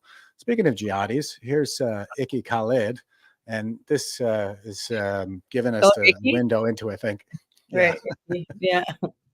And this is the window, I think, into just how thoroughgoing the CCP interference is, because this is the committee where they're looking into the Winnipeg lab leak scandal there. Now, we're 4 years after the fact. What was it, 2019? They got frog marched out of there. Right. And they're already living back in China now, so it's not like we can go out and arrest them. But here's Icky, and this is the committee looking into that right now. For that reason, I move that we adjourn this meeting. Point of order. Mr. Chair, I request a recorded vote on this. Yes, thank you. That's fine, Mr. Chong. Point of order. It's point not, of order, Mr. Chair. On a point of order, it's not debatable what Ms. Khalid just... I just want clarification to the effect of what Ms. Khalid has moved is to shut down debate. I'm so sorry, Chair, but no, I refuse to let that's debate, Mr. this 106.4 to become political gander for Ms. Khalid. I've already addressed that with Mr. Cooper, and for those who are watching at home, this is a dilatory motion to stop the meeting before a decision is rendered. So I am going to ask the clerk. It is non-debatable. Mr. Chong has asked for recorded division. And I'm going to ask the clerk. Sorry, Chair. It sounds like you're debating a little bit there. No, I'm explaining. I'm explaining, Ms. Khalid. Okay. Thank you. Okay. I'm explaining exactly what's going on here, and that there's no further debate, that you've asked that this meeting be adjourned without a decision of the committee being made. I'm explaining. Because this is not the mandate of the committee, Chair. Oh. That's your opinion. Go ahead, Madam Clerk. The vote is on the motion to adjourn the meeting. Mr. Baines. Yes. Trader. Yeah. Yes. Trader. Mr. Sorbar. Yes, please. Mr. Hauswater. Yes. Ms. Kelly. Yes. Mr. Cooper. No. Mr. Chong. No. Mr. Ellis. No. Monsieur Villemur. Je suis contre. Mr. Green. Je veux pas la motion. Yeas 6, nays 4. So the motion to adjourn does carry by Ms. Khalid. This meeting is now adjourned. Great stuff. What do you think, Bethan? Traitorous bitch. I mean, I'll be taken down for hate speech for what I think about her. But, you know, she's not loyal to this country.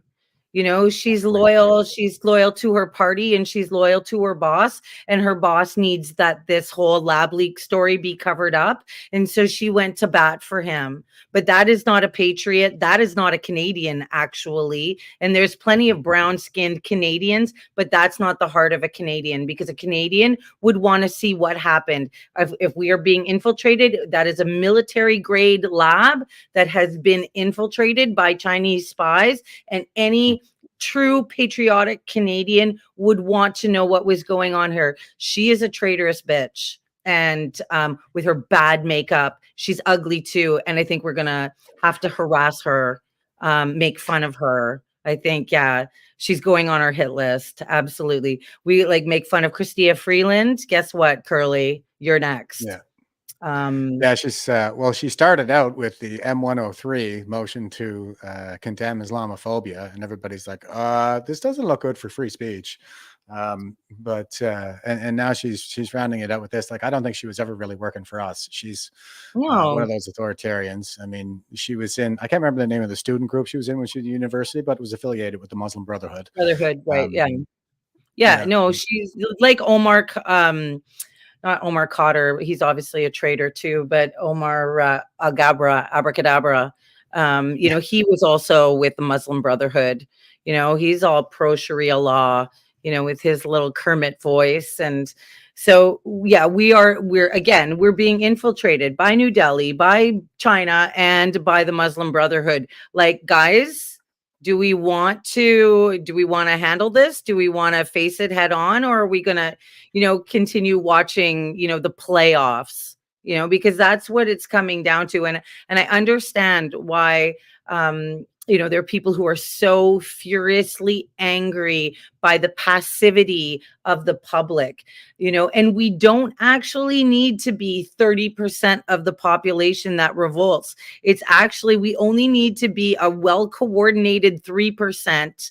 And, you know, we can have her fired. We can have her dealt with. We can have that entire, you know, as Jeremy says, it'll be all over tomorrow. You know, if we could coordinate our pathetic infighting butts, you know, because everyone's like, oh, he's a Fed, she's a Fed, like, you know, Jeff's a Fed, Bethan's a Fed. Oh my gosh. Like, I've been accused of all sorts of crazy stuff. And I'm like, you know. Antifa. Are you being called Antifa? Nice. Yeah. Somebody accused me of being Antifa. I was like, okay, well, whatever. You can't accuse us of having dual citizenships. And I don't have a loyalty to another country. And like, that's for sure. With all 338, I want them all fired. They're all terrible. They're all like, you know, none of them defended us when it mattered. And so, you know, they're raising the carbon tax on us and giving themselves all a raise. Nobody's going, I'm not taking the raise. No, they're all taking the raise. And, like what I do is really hard work. People criticize me and, but it's spitting in our faces. I know people who are losing their homes right now. They're being taxed to death. They're being taxed into communism. And if your taxes get into arrears, oh boy, here come the fees and the fines and the this. And it just just compounds on top of people. Like, people's lives are being ruined right now, destroyed. They're losing their homes. The banks are taking them. And we have this government going, I think we should give ourselves a 4% raise because we work hard. And I'm like, they drink hard. I'll promise you that. I'm even going to tell you about the politicians I've met, out in the world with a couple in them, but yeah. There was one or two down in Washington, a couple of Canadians that asked me not to post their identity, but they're in the sauce. That's for sure. So, it's true. They drank more than the Americans during COVID. Yeah, we did. We drank hard. Yeah. But, nobody's sober, right? That was the other thing that was so impressive about the veterans when they came down to Washington, and it was noted by people at CPAC, was that all of you veterans stayed sober. Drew, yourself, the lawyer, you guys kind of presented yourself with your Maple MAGA hats, but you guys were all sober, and there was a lot of drinking going on for sure. And that was a difference maker.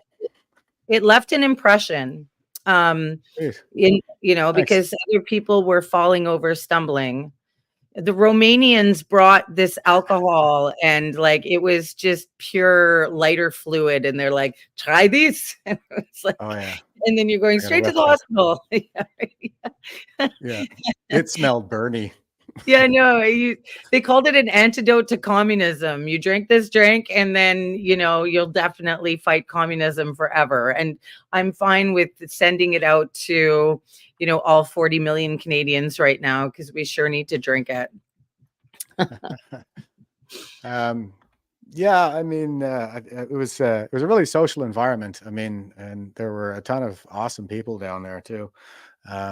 There was a lot of shared concerns, I guess, too, between the Americans and Canadians. We didn't really have any trouble striking up a dialogue, because I think everybody's worried about one of the points that we kept making to them is we said we actually have higher per capita immigration in Canada than you guys do in the US.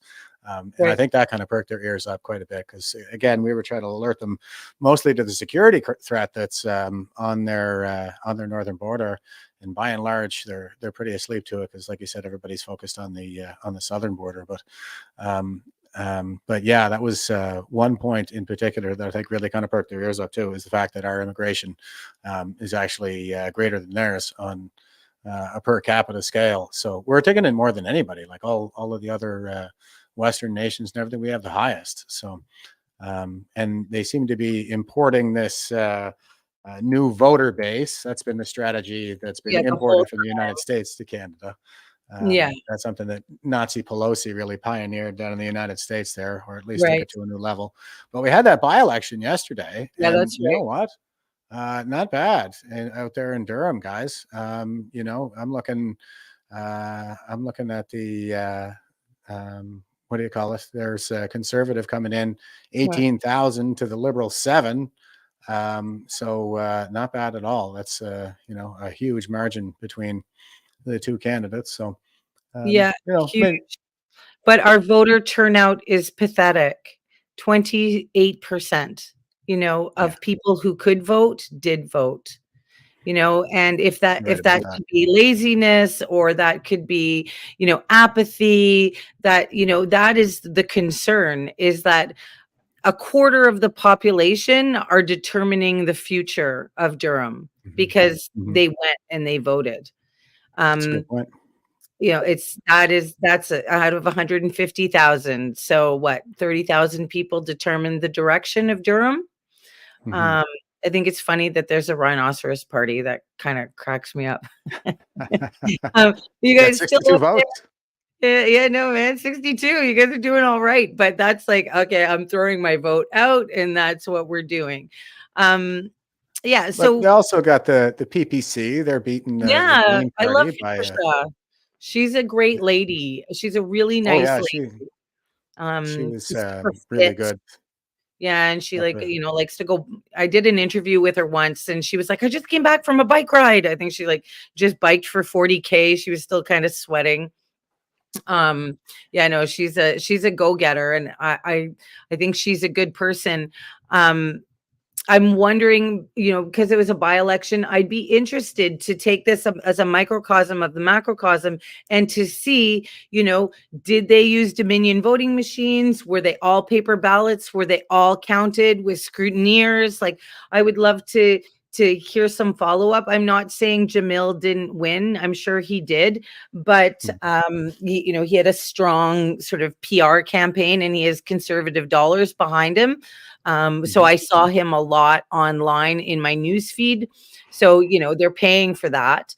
But just want to make sure that, was the election run according to the scrutineers as it should have been? Did anything happen behind closed doors? Did they use Dominion voting machines or some kind of George Soros software? It would just be good to know, because it's just a small election, but we can sort of get an idea so that when bigger elections come, I heard that there were busloads of Chinese that showed up. Was that actually true? Did that actually happen? Because we're going to have a problem with that, like Han-Dong voting system, right? Where all these Chinese ladies have his name written on their arm, and they're brought around busload by busload. And it's only a few ridings that are actually going to flip the whole thing when we have a first past the post system. So they already know which ridings are the ones that they will need to target in order to flip it either way in their favor or not. And we should be like hawks on those ridings. Yeah, I don't think now that this would have been an Elections Canada run election, and they don't use Dominion for that. That's all paper ballots, but they do in the like the leadership races for the political parties and municipalities, and probably a few provinces as well. But this would have been like for a federal seat, so Elections Canada, and I think that's still paper ballots for now. But they're talking about expanding the voting period for the next federal election to 3 days instead of 1, and setting it up for all the mail-in stuff, just like they did with the 2020 election in the United States. So we see a lot of this monkey see, monkey do between the authoritarians in Canada and the United States. So it seems like that's the direction they're going in. But even with like the interference, we still got a pretty good margin there when you add it up to kind of the difference here. So it didn't work in their favor, and it looks like even if it's only 27.87%, maybe the motivated voters are voting in the right direction. I'm not real big. I'm not a conservative, by the way. I'd rather see it be PPC myself, but at least people are getting away from the left. I suppose I would take Jamil over, the Green Party any day. I still think that we are dealing with, no matter whether you're dealing with the blue team, the red team, or the orange team, or the green team, they're all captured entities. And that's why we need to speak to Michel Junot about that. You're still dealing with Pierre Poilievre, who's talking about Agenda 2030. He's still talking about carbon capture like it's a real thing. And, he's still a little too on, the trans agenda side, right? Even though he's trying to back away a little bit with some coaching behind the scenes, but it's not the kind of stand that we are looking for, that someone like Bernier is actually taking a hard stand on mass immigration. We cannot sustain this speed, these numbers, these demographic shifts. I agree. This is not the country that it was even in 2014. And it's definitely becoming a hostile country towards our children, and they have nowhere else to go. So, if I get called a Nazi and that kind of thing, but we're like, you call me a Nazi, and meanwhile, a dual citizen just stopped a very important investigation into a lab leak in our country. Like, who's the patriot here? Who's the problem here? But of course, she's, gets her fancy $250,000 a year salary, and I get labeled a Nazi. But she's destroying our country by those kinds of motions to, not investigate. Like, you're a traitorous bitch. And, I do believe that a time will come for us where justice will be served. And, I'm gonna come for her personally, and I'm coming for Freeland. Oh man, I'm coming for Freeland. Yes. Mr. Speaker, like, we've got a AAA rating. It's like, meanwhile, like, tent cities outside, all 338. That's right. Like, tent cities, areas, there's never been tent cities. I cannot believe it. It's Mogadishu in certain areas, just garbage and broken tents and like shopping carts. And it's, oh my gosh, this never Canadian existed. refugees. Yeah. And it's a mixed bag, right? It's the homeless mixed in with refugees, mixed in with everything. I'm like, this is a colossal nightmare. And we're sending more money to Haiti when we got a Haiti situation like 911 in Ottawa and Hull. Come on. We can't even clean up our own backyard. It's crazy. Yeah.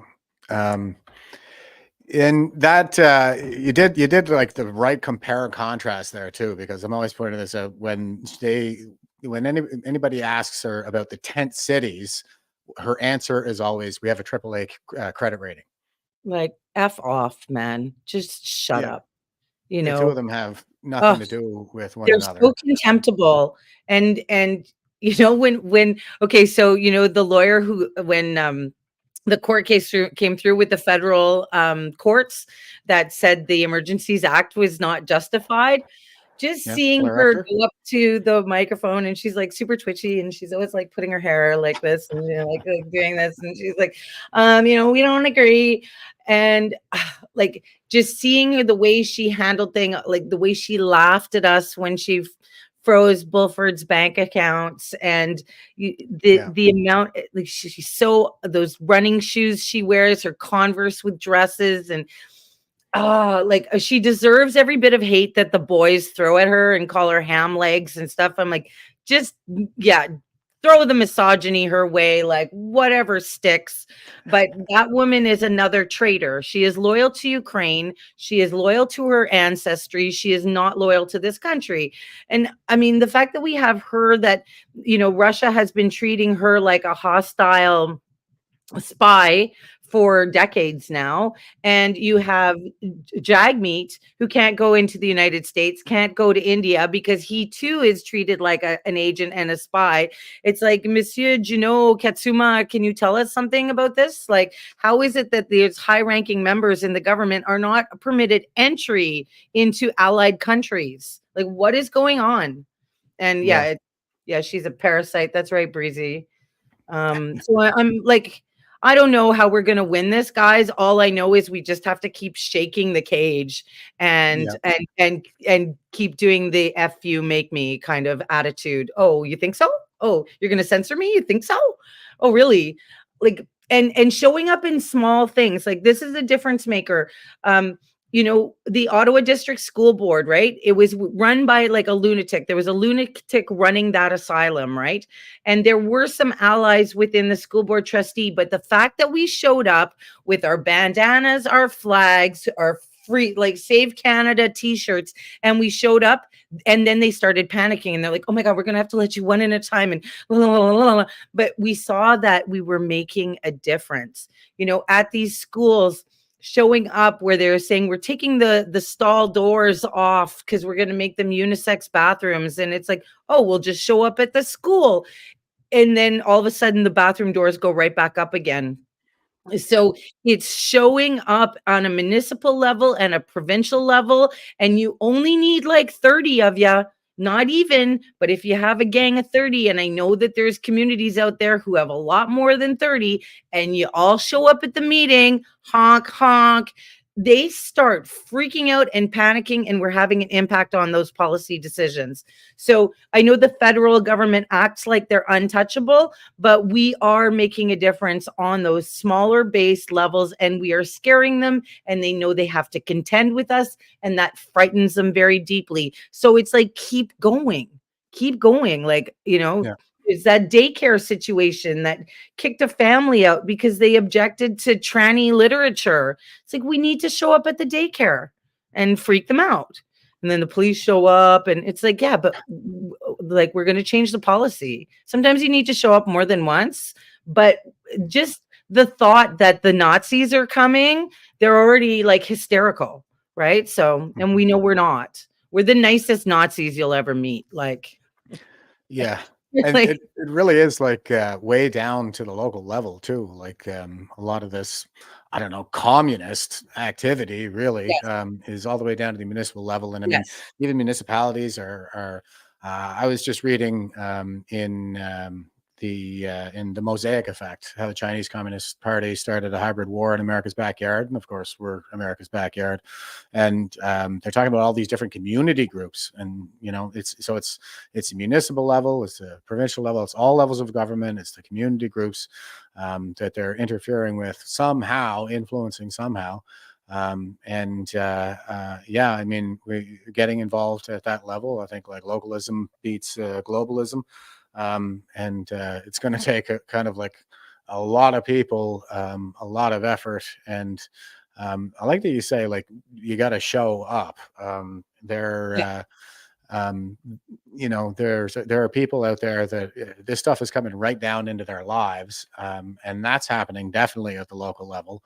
And here I was seeing you're tracking a lot of the same issues I am here. And right, Diego. this is, yeah, Diego.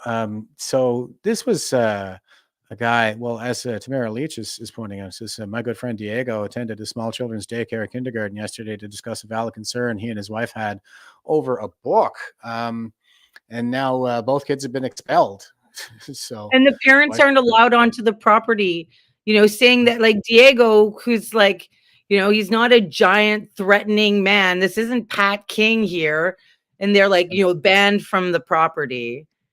He's like, this is the kind of immigrants we want. Like, he's nice, great guy. Yeah. And it's he was sharing out too that this was all about this book here, Constellations.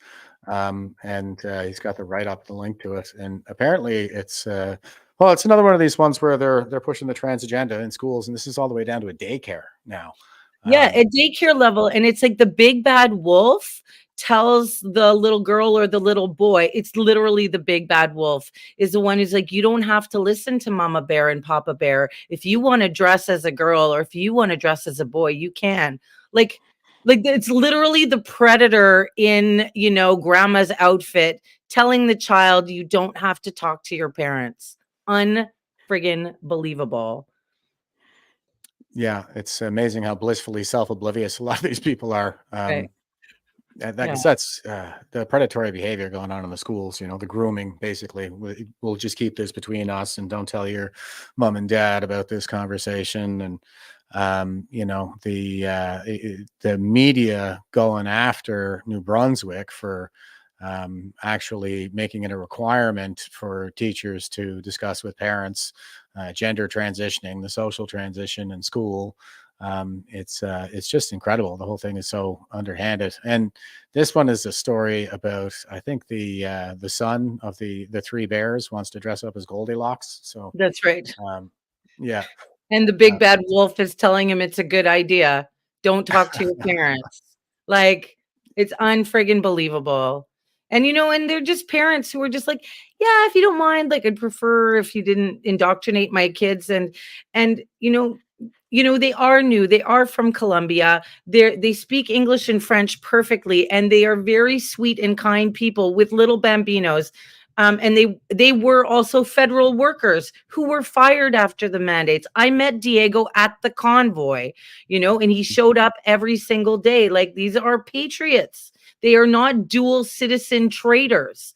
And you know, and then what they were treated like by the daycare providers going, well, you're not from this country. And so in Canada, what we do is we are pushing the trans agenda, you know, and so they were so condescending.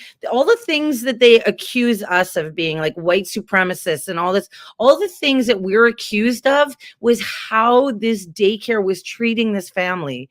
And I'm like, well, come to the white supremacist team because we're going to help you out. And so I'm like, well, let's go on blast, you know, because these are good people with little kids that they have every right to protect from this psychotic trans agenda indoctrination.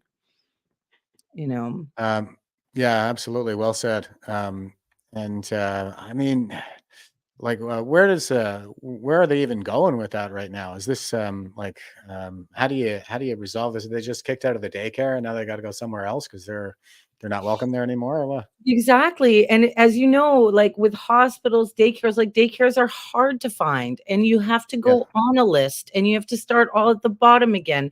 And these two people did lose their jobs with the federal government for being non-compliant. So they've both found two other jobs. They don't have family here in Canada. And so they can't, like in a traditional Colombian household, well, grandma would have it, right? Or the aunties would be able to take care of that. No, they're just an isolated couple here in Canada, in Quebec. And so now they're down to one income because one of them goes to work and the other stays with the bambino and then the other can go to work. So it completely destroys their ability to provide for their family. And rent is out of control and gas prices are out of control. Everything's out of control. And you know, we've been here all our lives and our lives are coming undone. They just kind of got here, you know, within the past, 5 years or so. And, like, how is their world hasn't even gotten started and it's already coming apart. Like, they would have had less communism in Colombia and better temperatures and better food, probably. It's like, I don't blame them if they want to leave this shithole. Like, I get it. It's awful here.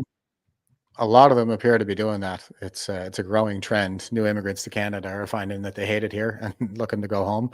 I saw some reporting on that there recently. Localism beats globalism, and we can see that they're coming after us on the local level. So I think we got to be hitting back there as well. What do you see on the horizon there? We talked about your two events that you got coming up later this month. But what are you seeing as the way forward and the way through this there? Well, I'm always looking to you guys, actually. I'm like, okay, guys, what are you saying? So I would say that food sustainability, again, us being able to organize in forward operating groups, where, you're growing the chickens and you're growing the vegetables, and, people need to look into these hydroponic options, and like, we need to start getting creative because not everybody's environment's going to be the same, but started breaking that food sustainability chain, so that we're more dependent. And it's not a joke about like getting to know your farmers. Get to know your beef farmers and your hog farmers. And the situation that farmers are in is quite desperate. I always feel like we're on the verge of victory, and it's just like we're just adding weight to the scale, like one sort of gram at a time. And at some point it's going to turn and flip, but we just have to keep. It's that meme, right, of the guy digging and there's diamonds on the other side of the wall and he quits like sort of an inch before he gets through. And so it's like, we can't quit because we're so close to flipping this thing. But we don't need to, even though we are probably 30% of the population, the unvaccinated, and then we have the angry double vaccinated. That's we got to have 40% of the population, people who are double vaxxed and pissed, plus the unvaxxed who know what's going on. That's a significant portion of the population. That is a significant voting block, and we don't even need that many. We can do it on 10% that are well organized, and we boycott things. We show up in when they're putting terrible motions forward, terrible mandates, Agenda 2030 stuff, we show up with our flags and our horns and all our fringe, and we do spread That's our own version of patriotic terrorism that we spread, right? And so we have to show up to our school board meetings. We have to show up to our municipal council meetings because, you know, the Chinese are trying to penetrate that municipal level as well now. They've already captured the feds. They're already gone. Provinces are mostly captured as well. And it's the municipalities. That's kind of the frontier that we have to hold. So we need to keep showing up for that kind of thing. They don't like it when we bombard their offices with letters. They don't like it. They feel very uncomfortable. They feel very uncomfortable that the Wellington regulars are still sitting there. And I know that people mock them and ridicule them. But, you know, Dacey's caught some of the most amazing footage of Freeland and Trudeau and Algabra and all because he's on the ready. And those Wellington regulars, like, they are hardcore patriots too. And they've been through a lot over the past 2 years. And I don't mock them and I don't ridicule them at all because I do feel like they're just standing there with their flag planted and going, we're not moving. And so I honor them for that, even though it might not be a military strategic move of the best thing that we can do to move the chessboard pieces. Like, there's something I find very honorable about their loyalty and devotion and steadfastness in the cold, in the rain, in the sleet, and they're still standing there. I really, I have nothing bad to say about those people. And I don't know, there's other organizations that are starting to get a move on, and I'm pretty impressed with what some people are up to. So, we need more strategy for the lawfare. I definitely think we need a centralized, trustworthy money manager where it's like, and we can start triaging all of these legal cases because some people's legal money is going into their own pockets. Some people are dealing with shyster lawyers. Like, we need sort of a centralized, organized way of going, okay, you know, this is for Pat King's case. This is for Barbara's case. This is for Joe Bloggins that nobody ever heard of case. This is Kayla Pollock's case. And we start hammering off these cases one by one. And we're winning a whole bunch of them, but to pool our resources with a trustworthy money manager, because there have been scammers out there who have taken money for lawfare, and it's gone to vacations and into new trucks and all that kind of stuff. So somewhere where we can actually have our own centralized bank for handling the lawfare that they're trying to destroy us with. And everybody fills out their form and applies, and so parallel economy. We got to build it. Economy. That's right. Yeah. Find your friends. Find your friends. And, you know, I have more friends now than I've ever had in my life. Even though my past life friends many turned their backs on me. I've got like loyal friends now where, and I'm so grateful for that. I'm so grateful for Bikers Church. I'm so grateful for Vets for Freedom. I'm so grateful for Diagolon. I am so great in all their faults. Like, Diagolon's faulted, believe it or not. You know, Vets for Freedom's faulted. Then NCI was faulted. You know, Freedom Fighters Canada or Trinity Productions were faulted. But we're standing and we're still here, and we've taken lots of black eyes, but we're still here. And the only way for us to figure out what the right thing to do is by determining what's wrong, you know, and we can't figure that out without like talking about it. So, you know, keep talking, keep shooting off your mouth, keep pushing things too far. That is the only way. And we will storm the gates and we will storm the castle, you know. Trudeau is Marie Antoinette and going, let them eat cake. Well, Marie Antoinette had to pack up her shit and run because pitchforks and torches were showing up. We could always show up at Harrington Lake. I'm surprised. Let me plant this seed into the freedom movement right now. Harrington Lake is this beautiful lake in Chelsea, Quebec. And you know how horns really travel over water? You don't even have to get that close to the house. And you could blast them all day long. I like the way you think. Would be really mad with Trudeau, wouldn't they? Yeah. So let's plant a seed there. Maybe Harrington Lake needs some sound disturbances. Yeah, Yeah, I'm I like the way you think. just And saying. we got to keep up that pressure, right? Yeah. Might have to get a little bit more creative, but well, I think this about sums up our situation right now. There's Bethan, and she says, Freedom Fighters Canada stand with the Freedom Fighters of China. We face the same enemies. If everyone in China stands up, this will be all over. And you know what? I think that's true. If everybody in China rose up, like, we're seeing in this video here, this wasn't that long ago. These guys So are I well should probably trained, do it. They're well trained activists. Like we need them to come over and train us how to do that. Like what these guys do, they're hardcore. This Yeah. is from November. Well, you put this up on November 2022, but quite the.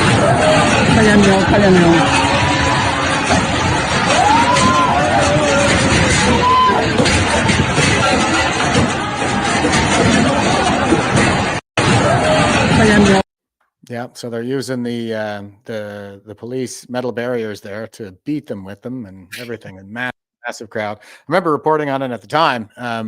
Yeah, and you want to talk about signs of hope? It seems like there's a lot of unrest over in China, and maybe they'll just fall apart. Sooner rather than later. I don't think they're going to last more than a couple of decades, no matter what. Just by sheer demography, by the changing demographics, one-child policy is going to catch up with them real soon. So, that's what I've been told. They're facing a population collapse.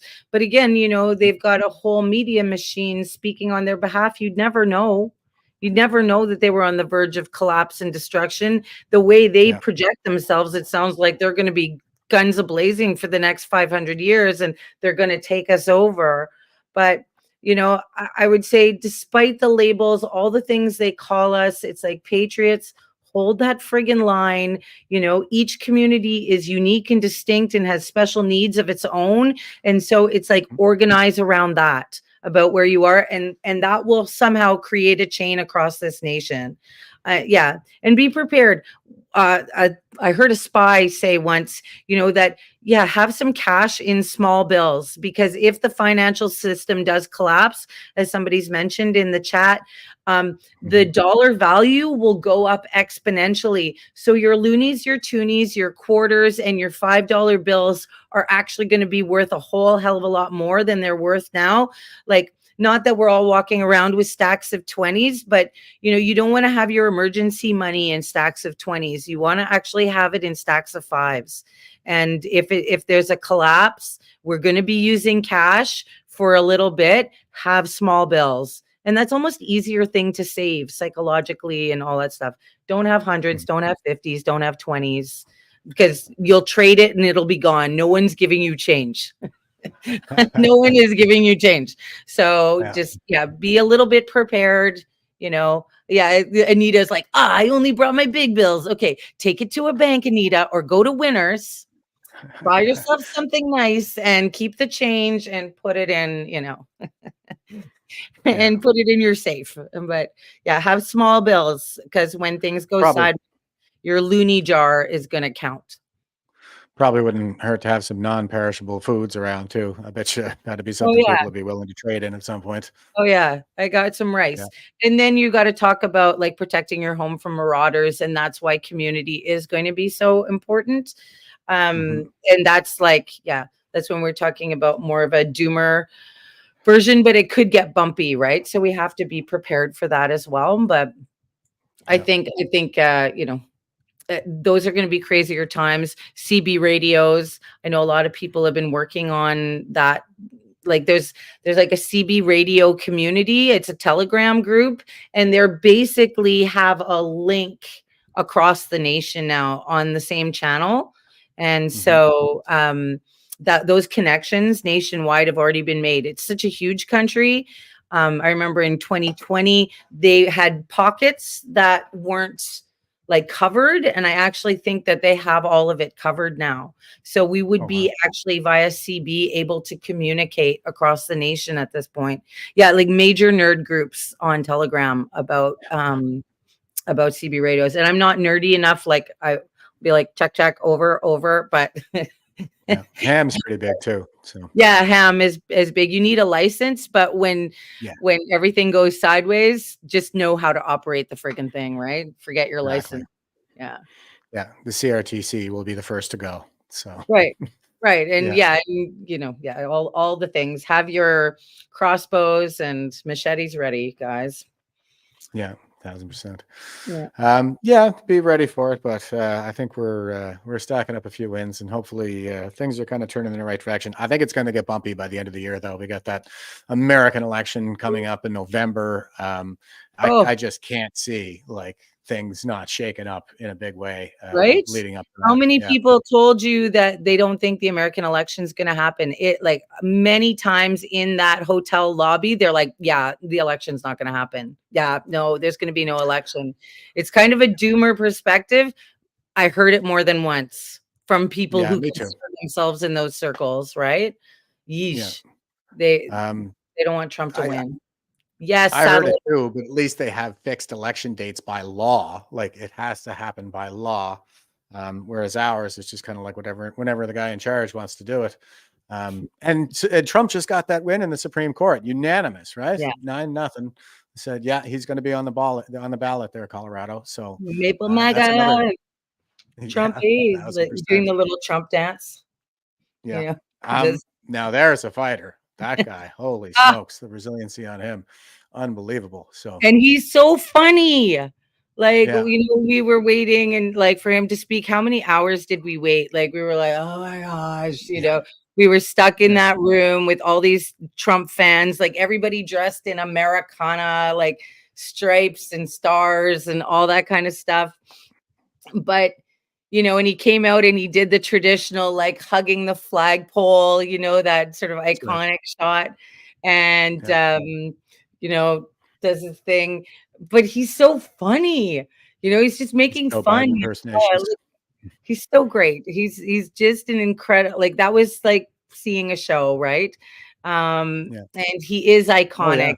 No matter what happens, we can say we were there. We saw the legend, the man, the myth, the legend. I met Dan Scavino too. While his that's all part of the Q world. It's like, oh, Dan Scavino posted blah blah blah, and I'm like, oh, hey, Dan Scavino, how you doing? Nice to meet you. And he's like, I just need to get this shot, and I'm like, okay, bye. But he's as famous as Trump is in those circles, right? Trump is polling higher amongst Canadians than Trudeau is right now. So Maple MAGA. That's another sign of hope. You guys, we're gonna have a whole Maple MAGA line. We're gonna some people are gonna cover their cars in Maple MAGA. Yeah, because it's it obviously irritates the rainbow people deeply, and so we will do it for their irritation. That's why we're here. Yeah, exactly.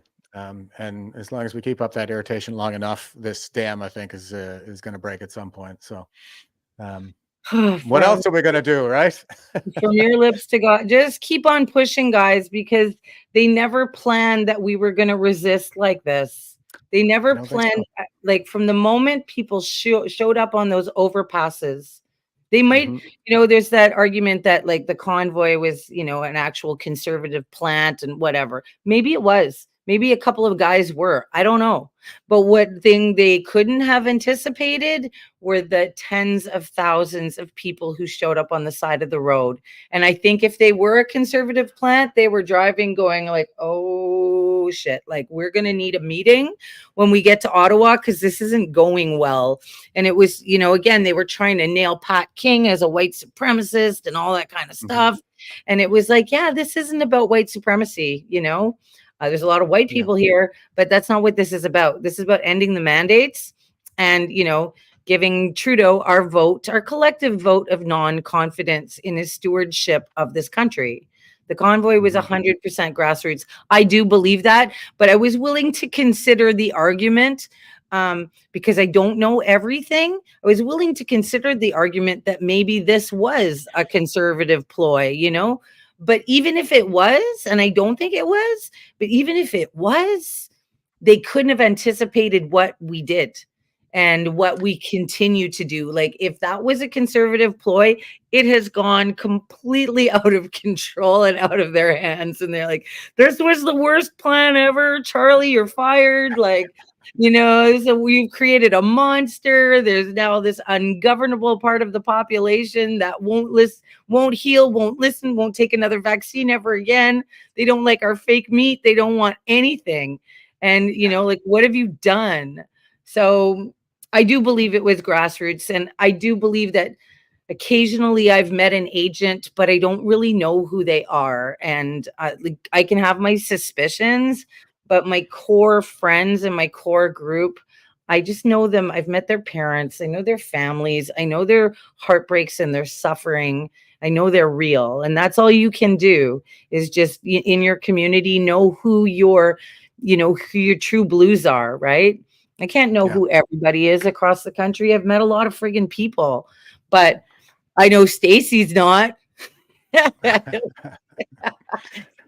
think that's government agent ever. Worst, and I know Judy's not. I know Bikers Church aren't, and so that's who I can go for. I don't know, Jeff, Evely, like, at this point, we've been through enough battles together. You're a shitty government agent too. You suck. You're terrible at it. I've been accused of that. I think we all have, though. It's for sure. Yeah, it's quite silly, but I would like it finding to be out who the not silly people are. Yeah. If we're government agents, our checks are late, and I would like to get paid for all the work I've done, but there's nothing there from this. So, but yeah, just like, I know that I love the chat. Your chat room is so friggin' funny. I'm like watching the Facebook chat, and people are friggin' hilarious. And I do believe that that's why we're going to win, is because we're the funniest. We're on Team Hilarious. And so Anita's like, it's in the mail. Yeah, it is, Anita. I'm waiting. So that's how we're gonna win. We're gonna win by mocking the king and mocking, the king's henchmen, and mocking Freeland, and that's how we're gonna finish this. And we have created a family amongst our country that we never knew we had.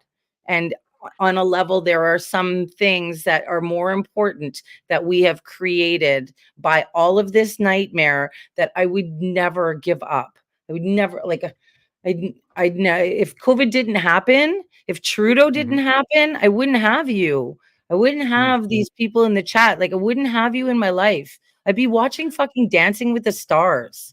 Like, oh, that is the silver lining in all this. Ballroom, oh my gosh. Yeah.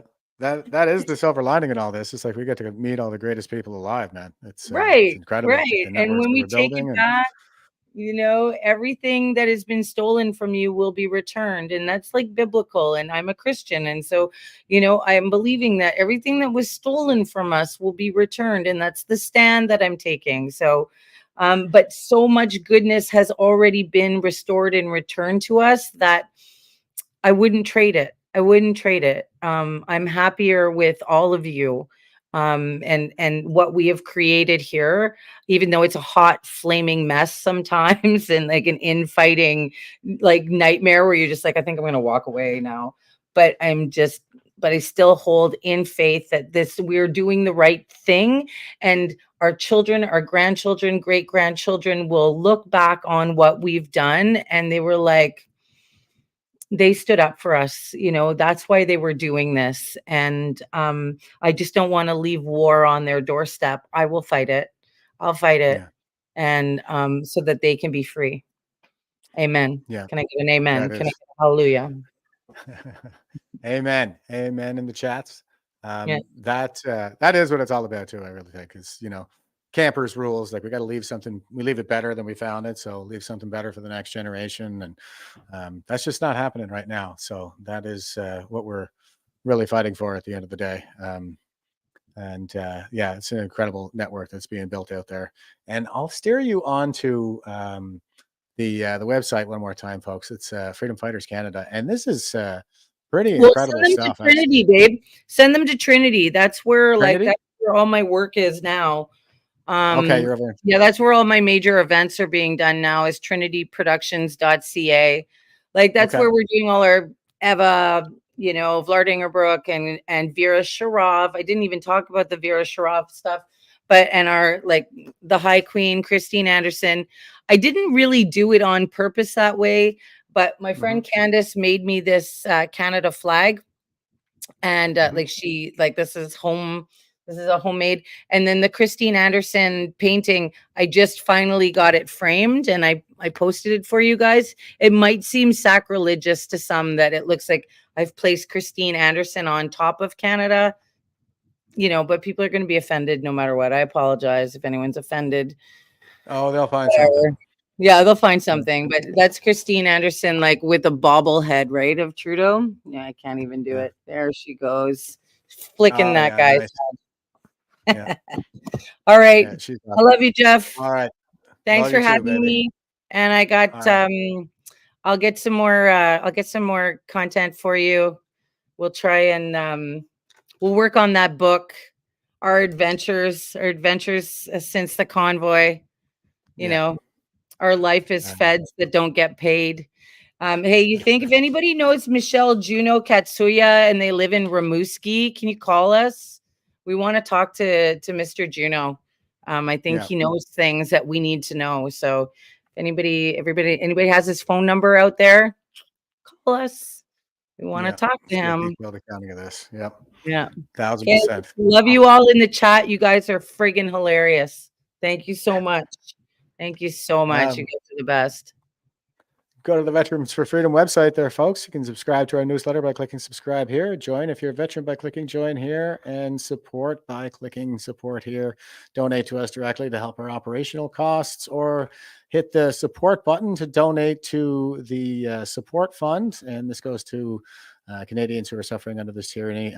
Last month's donations went to Kayla Pollock, quite naturally, and we have a GoFundMe set up for her as well. So feel free to donate generously to that. And you've got your support fund buttons here that you can set up with your credit card for a monthly donation. E-transfer, if you'd rather do that, to veterans4freedom.ca with the auto deposit enabled. But if you're not able to do that, then please use the password Fund for Freedom, all caps Fund, number 4, all caps Freedom, and we'll make sure that gets off to a worthy cause. And that brings us all the way back to based Brian Mulrooney, who said Ottawa is a sick city that runs in goddamn incest. They're all married to one another. They're all shacked up with one another. Their wives are on the payroll of the CBC. It's just awful. Okay. So I think that's a good reflection to end things on. Bethan, thanks so much. Come see me on Friday in Toronto. Thanks for sharing that, guys. Happy International Women's Bathrooms Are Being Invaded by Men's Day. So